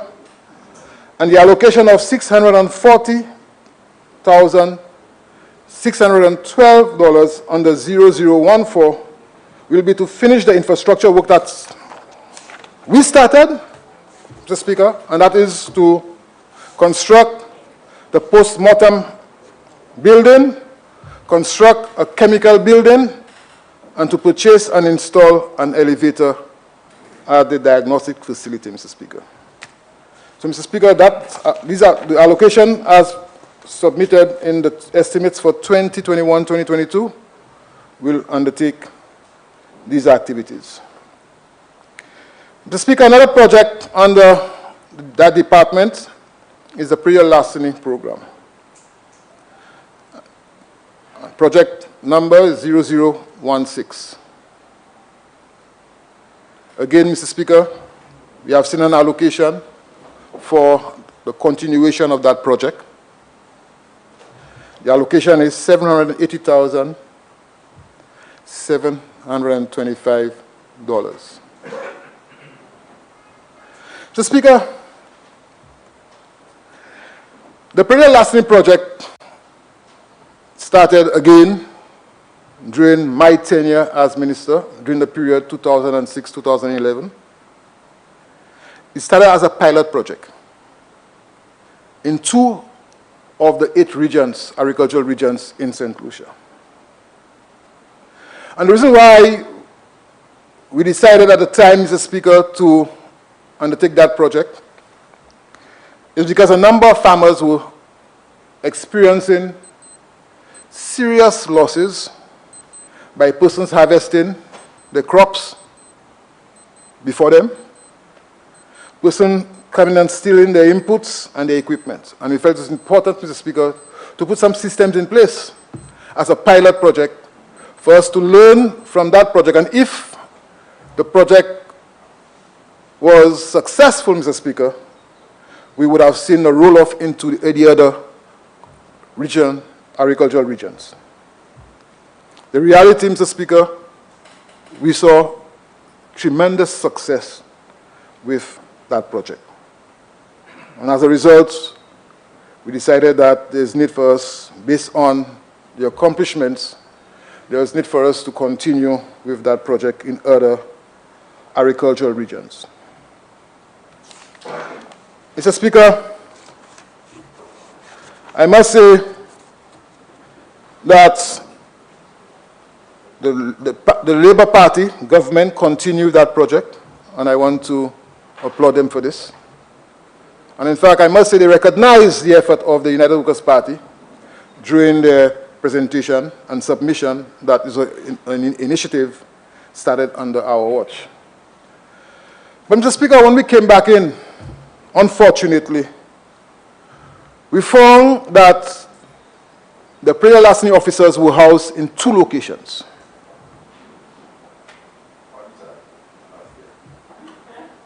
The Mabia Valley and in Miku. With no equipment, Mr. Speaker, and no reliable transportation system in place. So, Mr. Speaker, how effective can a prayer larceny officer operating in the Mabia Valley give support to a farmer in Grozilet? How effective that can be, Mr. Speaker, with no equipment and no reliable transportation system. So, Mr. Speaker, what we have agreed and we have started is to redeploy these officers in the region. And working with the police, we are getting the support from the police, and we are housing them in areas, well, in police stations where there is space, or in our extension office where there is space, Mr. Speaker. And Mr. Speaker, during the policy debate, I will give more insight as to the accomplishments as far as that decision that we have taken to redeploy the officers in the region so that they can be more effective, Mr. Speaker. So definitely we are seeing better results. Because upasani officer pour assister farmers, les moun ka voler bagay yo. Et puis ces officers là pas ni équipement, yo pas ni machine, et puis yo Mabia Valley, qui manière officer Mabia Valley, ça ba ici pour farmer en mochi. Qui manière officer Miku, ça va ici pour farmer Soisey et ben farmer en soufrier. Et puis ça nous a fait, Mr. Speaker, nous a solve, comme même Castries solve qu'a dit. Ça c'est pour nous pour solve, et puis nous a solve. Et puis ça nous a fait, nous a solve, Mr. Speaker. That is what we are doing. We are solving it. So, Mr. Speaker, we have an allocation there to help to provide equipment to these individuals and, of course, to help decentralize the locations and put them in the respective agricultural regions so where they can serve the farmers and be more effective. Mr. Speaker, another area under my leadership in the Department of Agriculture is the Banana Productivity Improvement Project, BIP. And I see the member for Castries South seems to have some interest in this. I don't know if he has any banana farmers in his constituency, but he seems to have some interest in this. And I'm sure the member from Denry North will speak to it because now he seems to be shadowing agriculture and not the member for Beaufort North. But Mr. Speaker,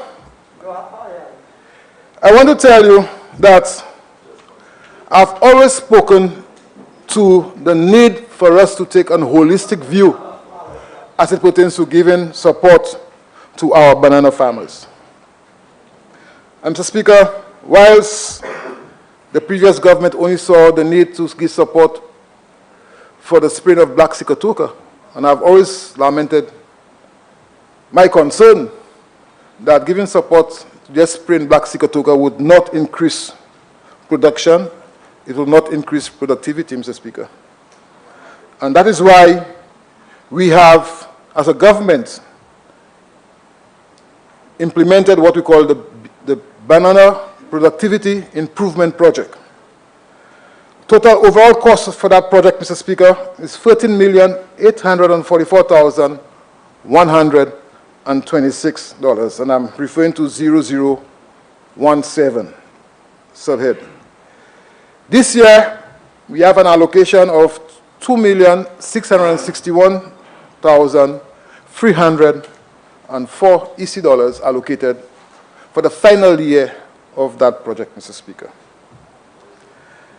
And Mr. Speaker, that project is funded by the support of the government of Taiwan, and of course, local counterpart funding from the government of St. Lucia. Mr. Speaker, the area of focus this financial year would be to continue rehabilitating some of the existing fields, expansion of new fields, Mr. Speaker, look at on-farm drainage, plant nutrition, and we are going to continue with this, Mr. Speaker. These are things we have started, and we're going to continue with it, Mr. Speaker. Land development, irrigation support, that is important. Because the reality is that we are still traditional in the way we are cultivating, and we believe for us to be able to supply on a sustainable basis, Mr. Speaker, there must be some form of giving support to our farmers, be it banana farmers or crop farmers, as it pertains to irrigation. Mr. Speaker, pests and diseases is also important. We need to give support to our farmers as it pertains to the control of pests and diseases. And Mr. Speaker, what we have done last year, and we're going to continue doing it again this year, is that we have introduced some new varieties. And I will tell you why we decided to introduce some new varieties, Mr. Speaker. I'm sure you'd remember some time ago the Honorable Prime Minister and myself had the opportunity to visit and to speak to a number of major supermarkets in England, in the UK. And what they were telling us, Mr. Speaker, is that they are still interested in our fruit, but they wanted more small fingers. Unfortunately, Mr. Speaker, our standard fruits, our standard fingers is much too long for what they want from us. So as a result, Mr. Speaker, speaking with the government and people of Taiwan, we have undertaken some trials as it pertains to some new varieties. And the results, as far as the first crop is concerned, is very encouraging. And we are going to continue, Mr. Speaker, to experiment on these new varieties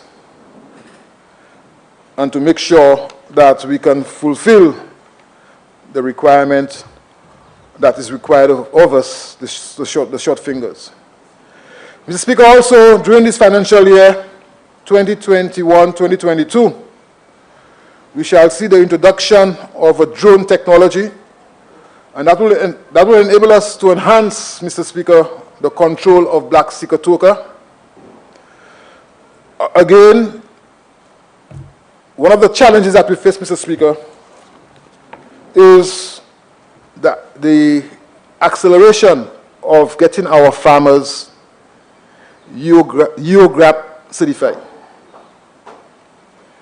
For our farmers who sell on the international market, they must be UOGRAP certified, Mr. Speaker, must. And unlike what we heard from the other side, because of the many farmers who went back into production over the years, the past 2 to 3 years, Mr. Speaker, a lot of these farmers are not UOGRAP certified.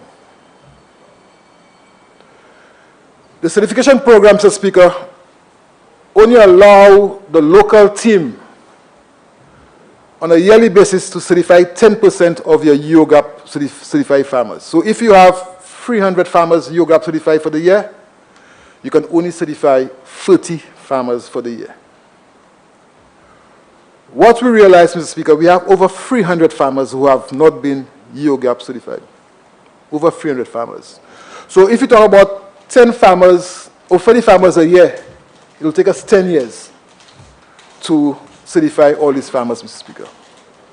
So what we are going to do is to speak with the international body and to see how they can assist us in expediting the process in getting these farmers UOGRAP certified, Mr. Speaker, so at least they can export on the international market.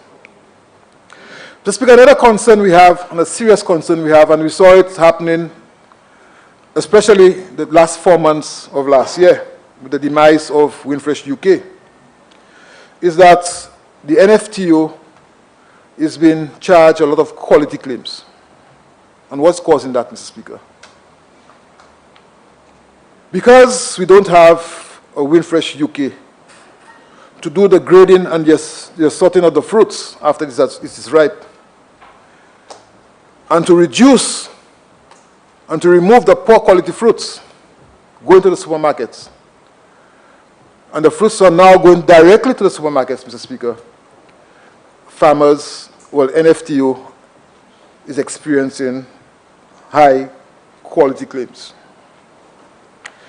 And Mr. Speaker, because of this, we decided as a government, whilst we are giving some serious financial support, apart from the 13 million we are pumping into the industry directly, we have given some support to the NFTO through assisting them in paying off the farmers, in fact, to the tune of 2.4 million EC dollars. And each time things goes bad, it's of course the Minister of Finance, the Minister of Agriculture, they look forward to bailing them out. We spoke with them and we said, look, there's need for us to really restructure the NFTO, restructure the industry, because we don't have a Winfresh UK, unfortunately.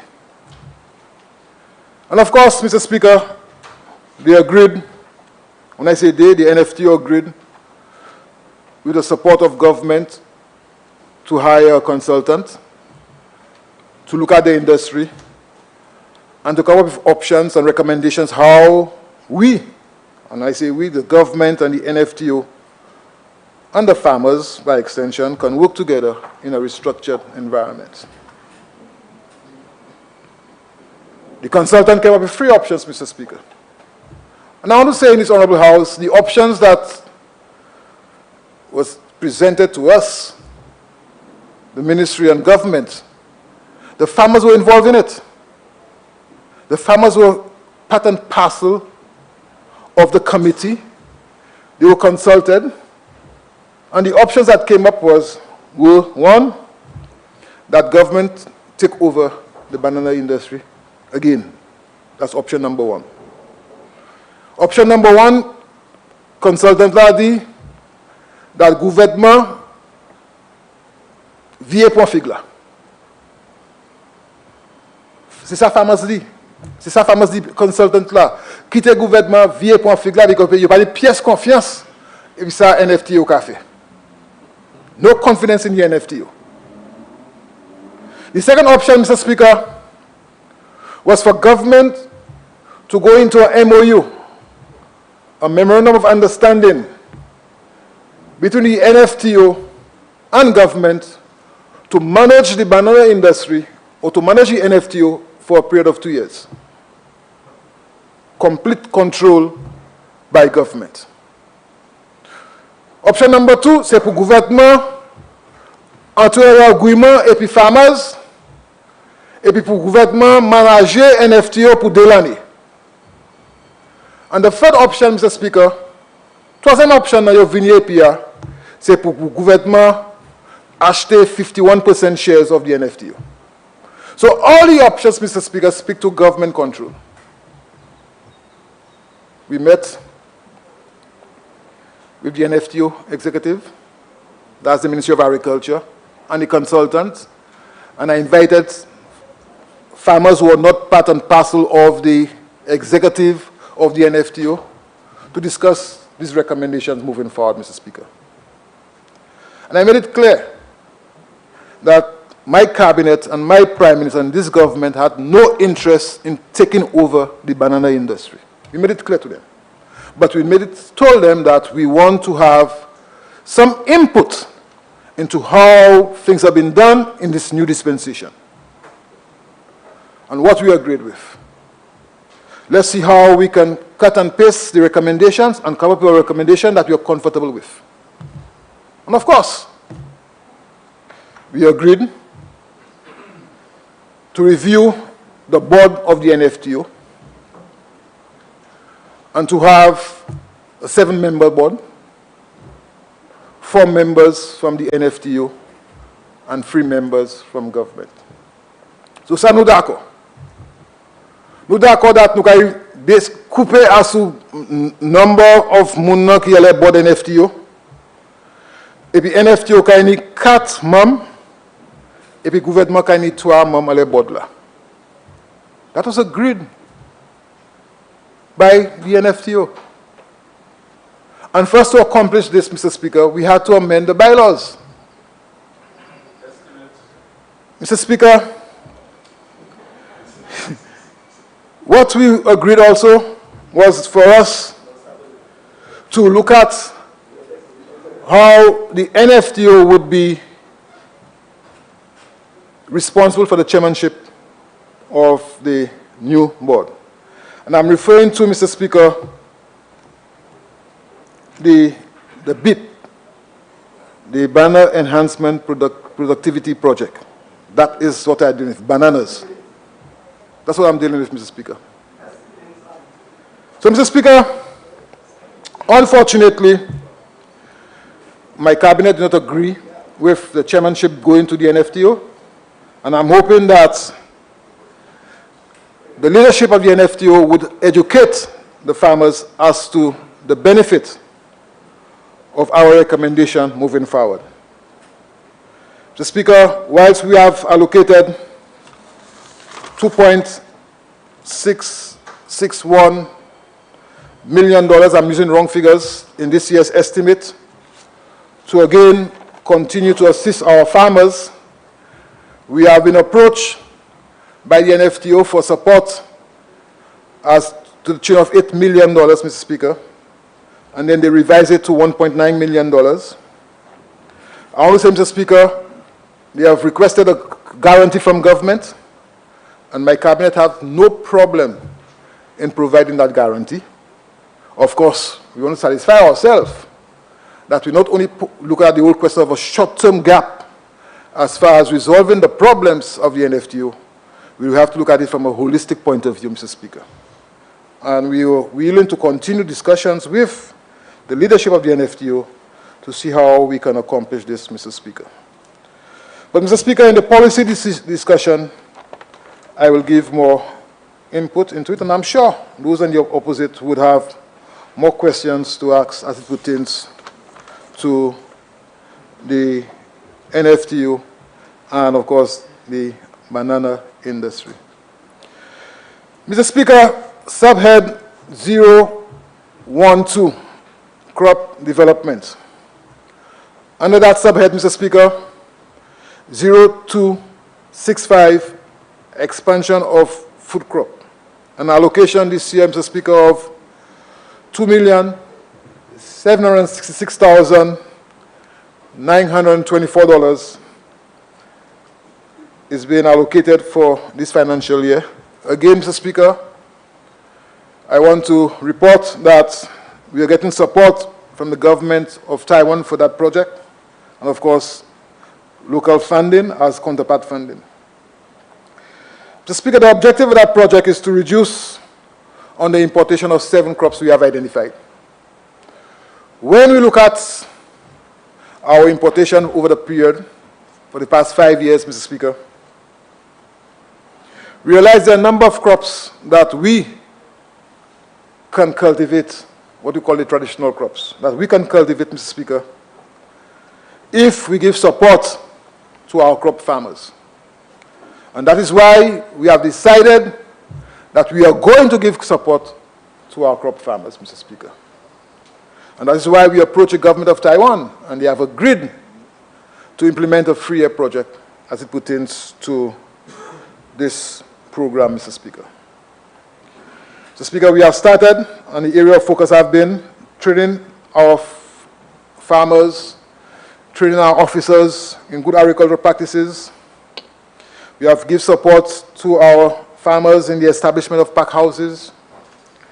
We have given support to our farmers in the introduction of new technology, Mr. Speaker. And we'll continue that program during 2021-2022. We have given ourselves some targets. We want to see that we can reduce the importation of these 7 crops, Mr. Speaker.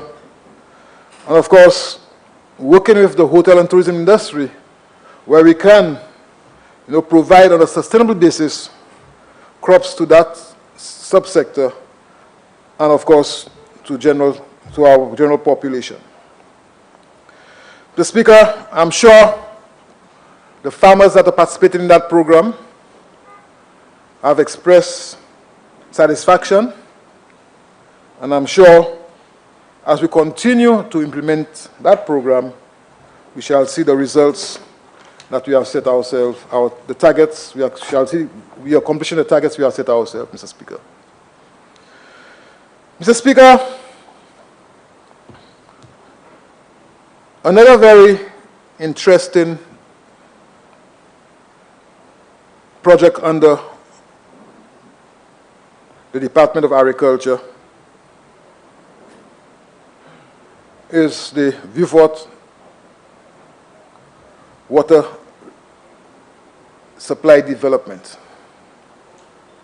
subheading 0021. I'm sure all of us here would agree, Mr. Speaker, that I have spoken to the accomplishments. I have given targets over the period that we have been in government as it pertains to this project, Mr. Speaker. And I'm sure all of us here would agree that we are well on track as it pertains to the implementation of that project, Mr. Speaker. Mr. Speaker, an allocation this financial year of $24,189,375 has been allocated for this project. Mr. Speaker, sometime last month, if my memory serves me right, we came here and got an approval for phase 2 as far as a government guarantee for this project. Mr. Speaker, I must say that despite the challenge of COVID, we are going to meet our targets. The company, Venci, is well on its way in the implementation of the program, Mr. Speaker. And we have seen the improvements or the construction of a number of infrastructure works as it pertains to this project, Mr. Speaker. Mr. Speaker, I had the opportunity to go to Grace. And I remembered making the announcement here because some of our colleagues were saying that we are visiting the constituency and we're not informing them. And I did take the opportunity, Mr. Speaker, to inform the members for Castries, for Viewforts North and South, and of course, Library, that I'll be visiting. And I did, Mr. Speaker. Unfortunately, I didn't meet with them. I passed through Oje. I stopped by your home. I stopped by the pipe that's been lit by your home. I asked about you. They tell me you were in Soufre. I know what you're doing in Soufre. Mr. Speaker, Mr. Speaker, I must say that this project is well on its way. We have seen the construction of the Grace intake, the construction of the Grace treatment plant, Mr. Speaker, the upgrading of the Grace raw water transmission pipeline, Mr. Speaker, the construction of the Grace water tank, and of course, Mr. Speaker, we are seeing also the laying of pipes throughout the length and breadth of Viewfort North, Viewfort South, and Library Oji. Mr. Speaker, I'm sure we'll be in a position to finish this project within the approved time, barring, of course, any unforeseen. And I'm sure that this long outstanding project, under our watch and our ability to implement, will be successfully completed, Mr. Speaker. Mr. Speaker, the relocation of the Boseju Agricultural Station.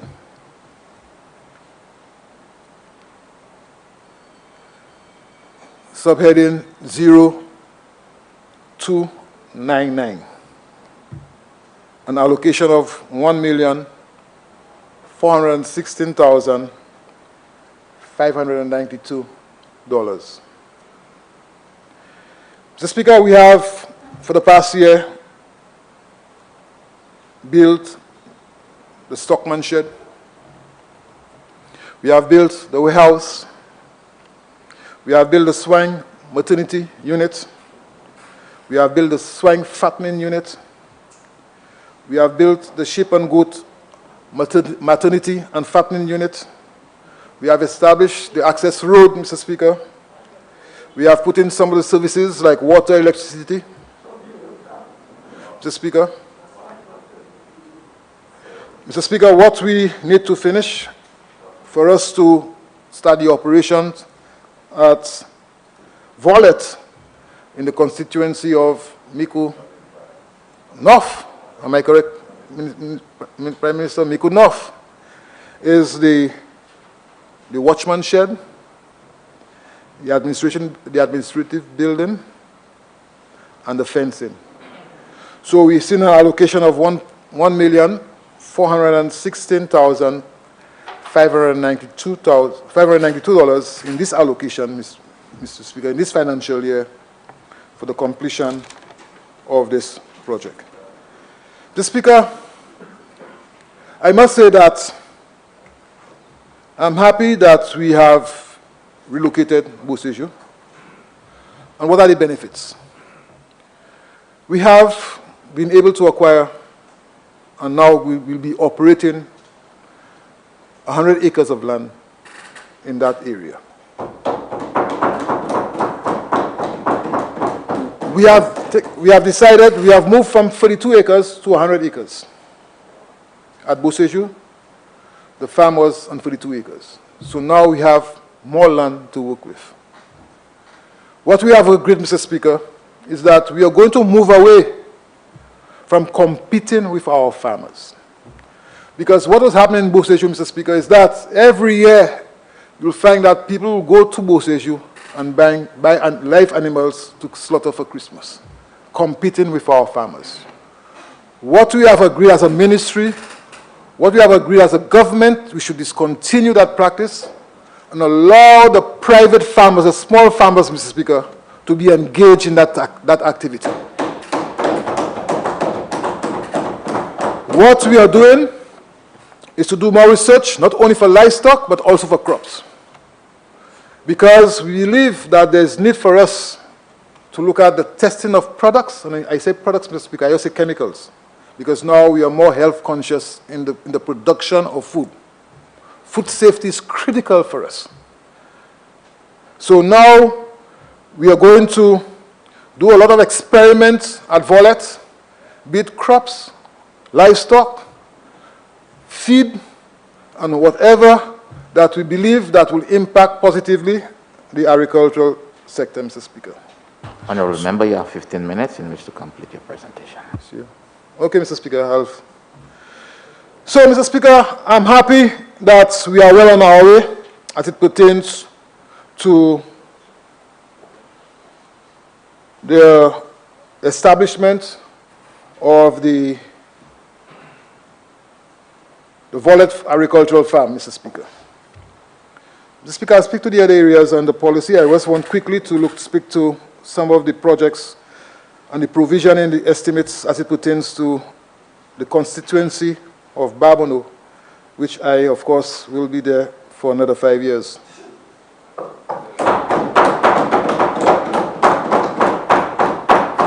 Mr. Speaker, I'm not shaking like the member for Beaufort North, neither the member for Denry North. I'm not shaking. I'm very comfortable, Mr. Speaker.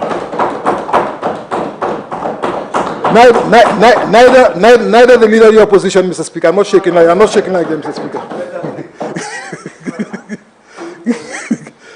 Mr. Speaker,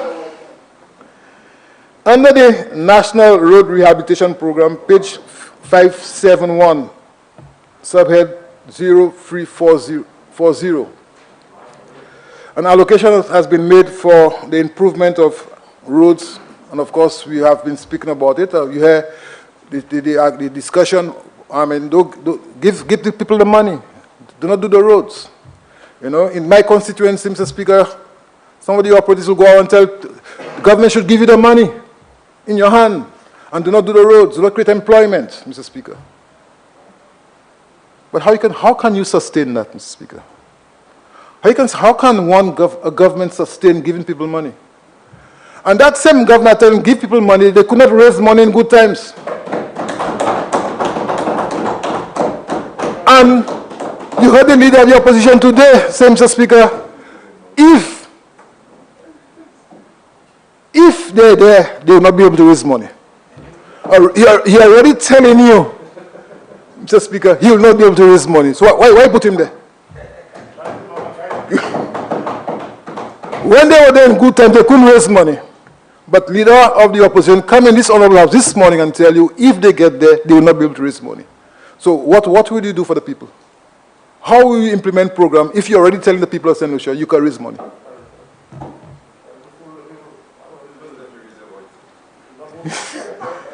But Mr. Speaker, I want to say, Mr. Speaker, that we are seeing the construction of many roads in Barbados. And I can tell you, Mr. Speaker, the people of Barbados are very much satisfied. They are happy. I made commitments, and I'm delivering, Mr. Speaker.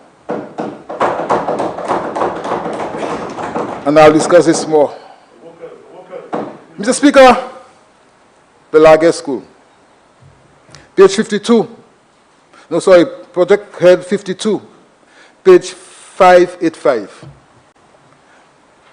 Subhead 0063, the EQUIP project, Mr. Speaker. Mr. Speaker, at long last, when we did the Merci Baudier, this Laguerre School will start before the elections.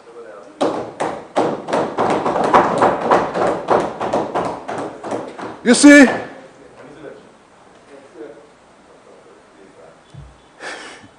Mr. Speaker, when I spoke about Laguerre School here,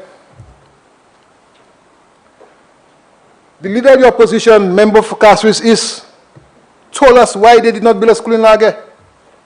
Why Laguerre did not need a school. It's in the record, it's in Hansard. It's in Hansard. Why Laguerre do not need a school. You know, it's in Hansard, Mr. Speaker, and he gave all the figures of the population as far as the school is concerned, trying to justify that Laguerre did not need a school. And now I'm hearing the one going up against me, Mr. Speaker, Dr. Virginia Albert Poyot. You know? She's a politician. You know? And I address her properly.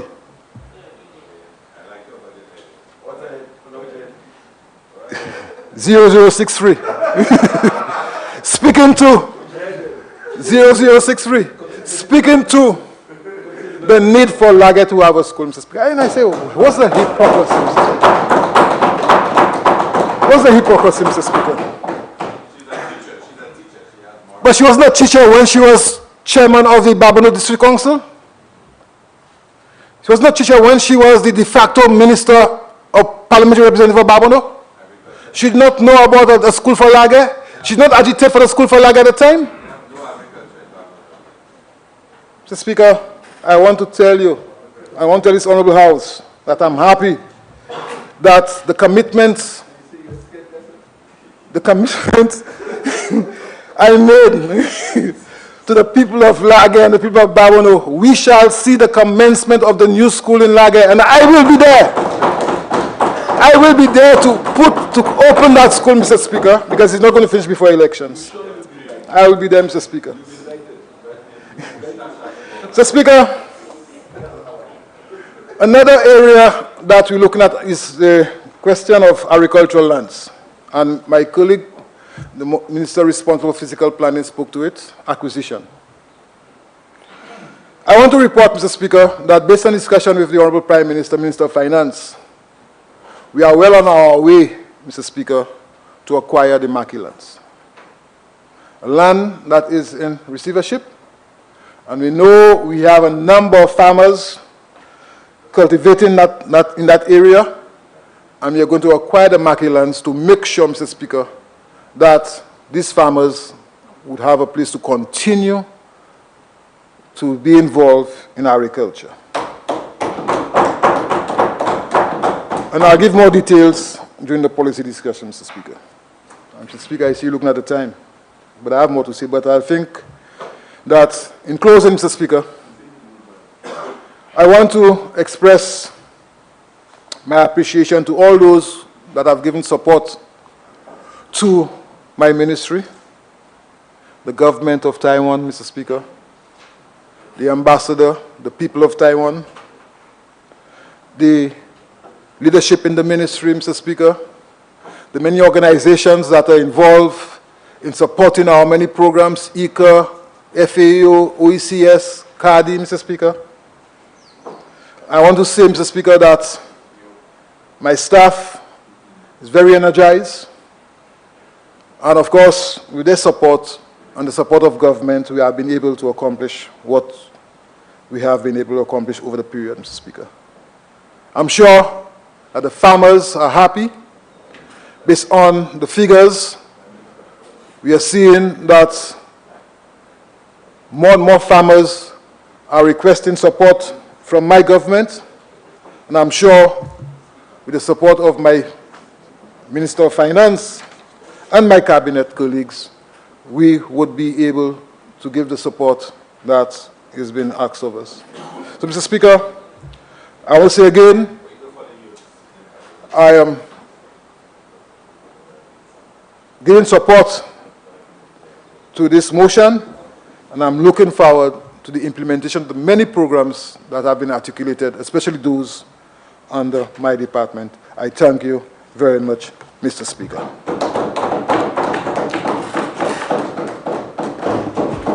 Honorable Prime Minister.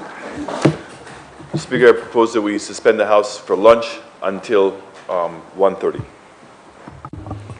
Honorable members, the question is that the House to stand suspended until 1:30. I now put a question. As many as are of that opinion, say aye. As many as a contrary opinion, say no. I think the ayes have it. The ayes have it. House is suspended.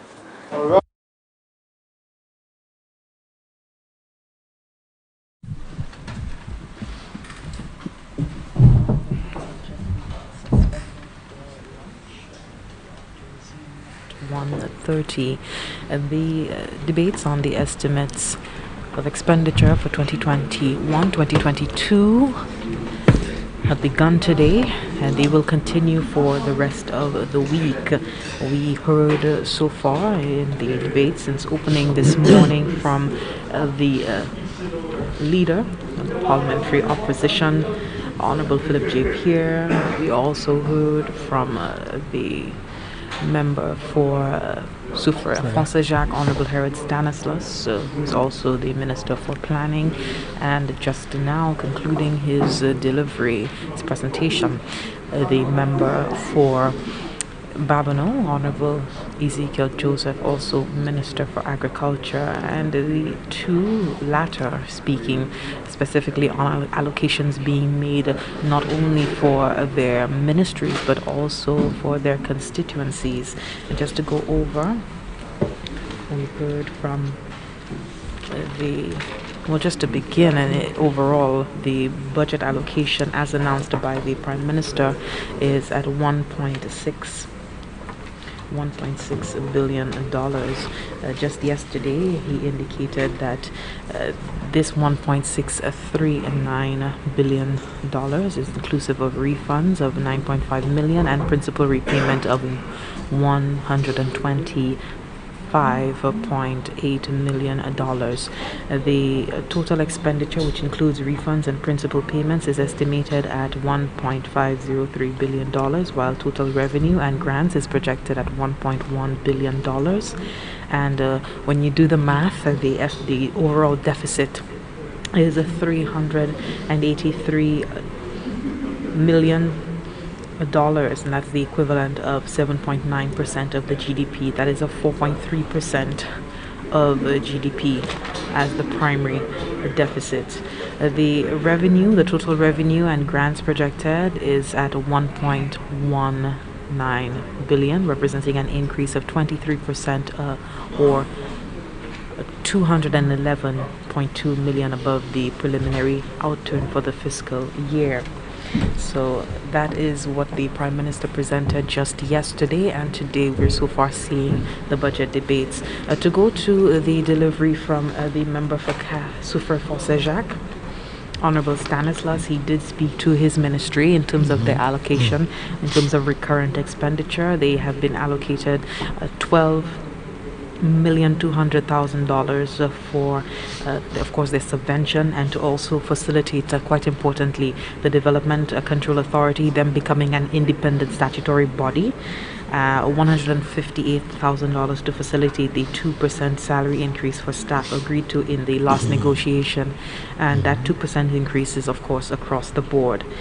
For capital expenditure for the Department of Physical Planning, we have $3 million being allocated for land acquisition, and the member for Babonneau did speak to that a bit. He did indicate that they are now in the process, specific to his constituency, in the process of acquiring the marquee lands. We know that a number of farmers are plowing that land, and just to secure access for them to continue using that property for farming, the government of St. Lucia is now in the process of securing that property. Road rehabilitation projects in the constituency of Soufrière Forcé Jacques is happening. Investment and housing development, the Xena Road, Diamond, there are quite a few projects that are ongoing and approved by the government of St. Lucia for this next fiscal year. The OECS Tourism Competitiveness project, $9 million for the Old Trafford Phase 2 project. Also village tourism, the Soufrière waterfront revamping, $750,000 for allocated for other community projects. That includes public facilities, primarily the washrooms. Overall better access for farmers in that constituency, and all the other facilities that include the Bouton playing field and so on, as indicated by Minister Stanislas.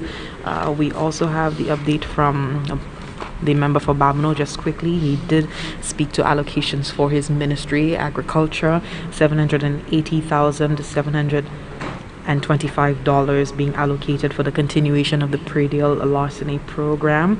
Of course, we've so far seen the development of that program coming from very small beginnings to now being able to assist the farmers here on island.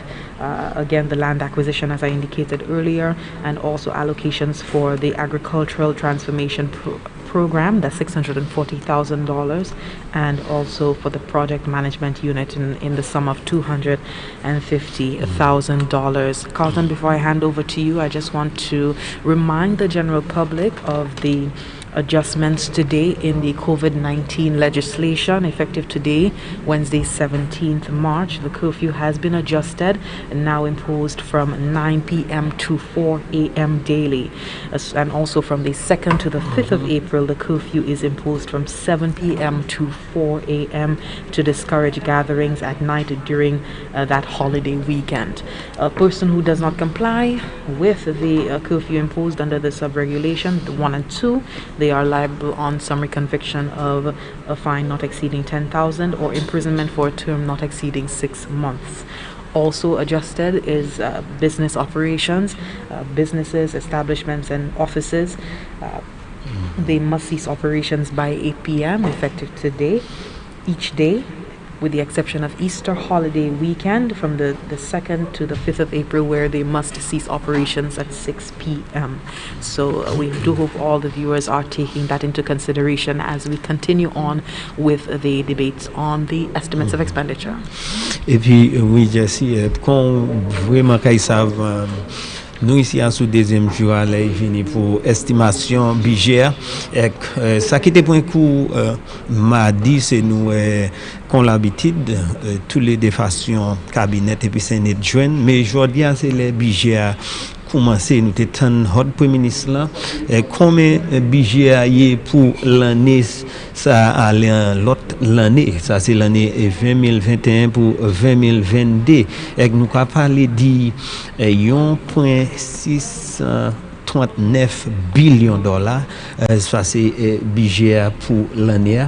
Et puis en ça combien en ça les vini pour qui manière l'argent ça gouvernement même qui balancer l'argent qui supposé vini nous qu'a parler de ça nous qu'a parler de à peu près 1,503 billions qu'on gouvernement qui a expecté projeté. Enfin, parce que c'est un estimé, yo kai supposé henbo 1,119 billions. L'eau balancé DA, ça veut dire gouvernement qui a la caille plus dépenses qui yo calculé en anglais en déficit qui c'est 383,79 millions de dollars. C'est ça qui a pris un coup aujourd'hui les vini pour discussion débat à sous budget. Déjà nous avons trois anciens gens parlement à parler nous Philippe Gépierre, honorable Philippe Gépierre, qui a représenté l'opposition, il parlait. Nous aussi, il est venu pour honorable Harold Stanislas Hord Soufouye, il parlait. Et puis, dernièrement, nous Ezekiel Joseph, honorable Ezekiel Joseph. Enfin, tout qui a parlé avec des sous qu'on nous a dit à sous budget. Bien important, nous avons allocation pour différents projets. Et puis, quand yo chaque dit, yo ka voulait parler pli à sous policy, là il est pour faire ça. Mais moi quand parmi bagay les nous tan qui sorti d'un congé c'était bien dit nous tan en 3 millions de dollars acquisition gouvernement qui assister ces gens maquilla pour hen terre la bay fama. L'autre bagay nous tan dit c'est là venu pour Ethiopia ça c'est l'argent qui a dépassé à un projet 640 millions de dollars.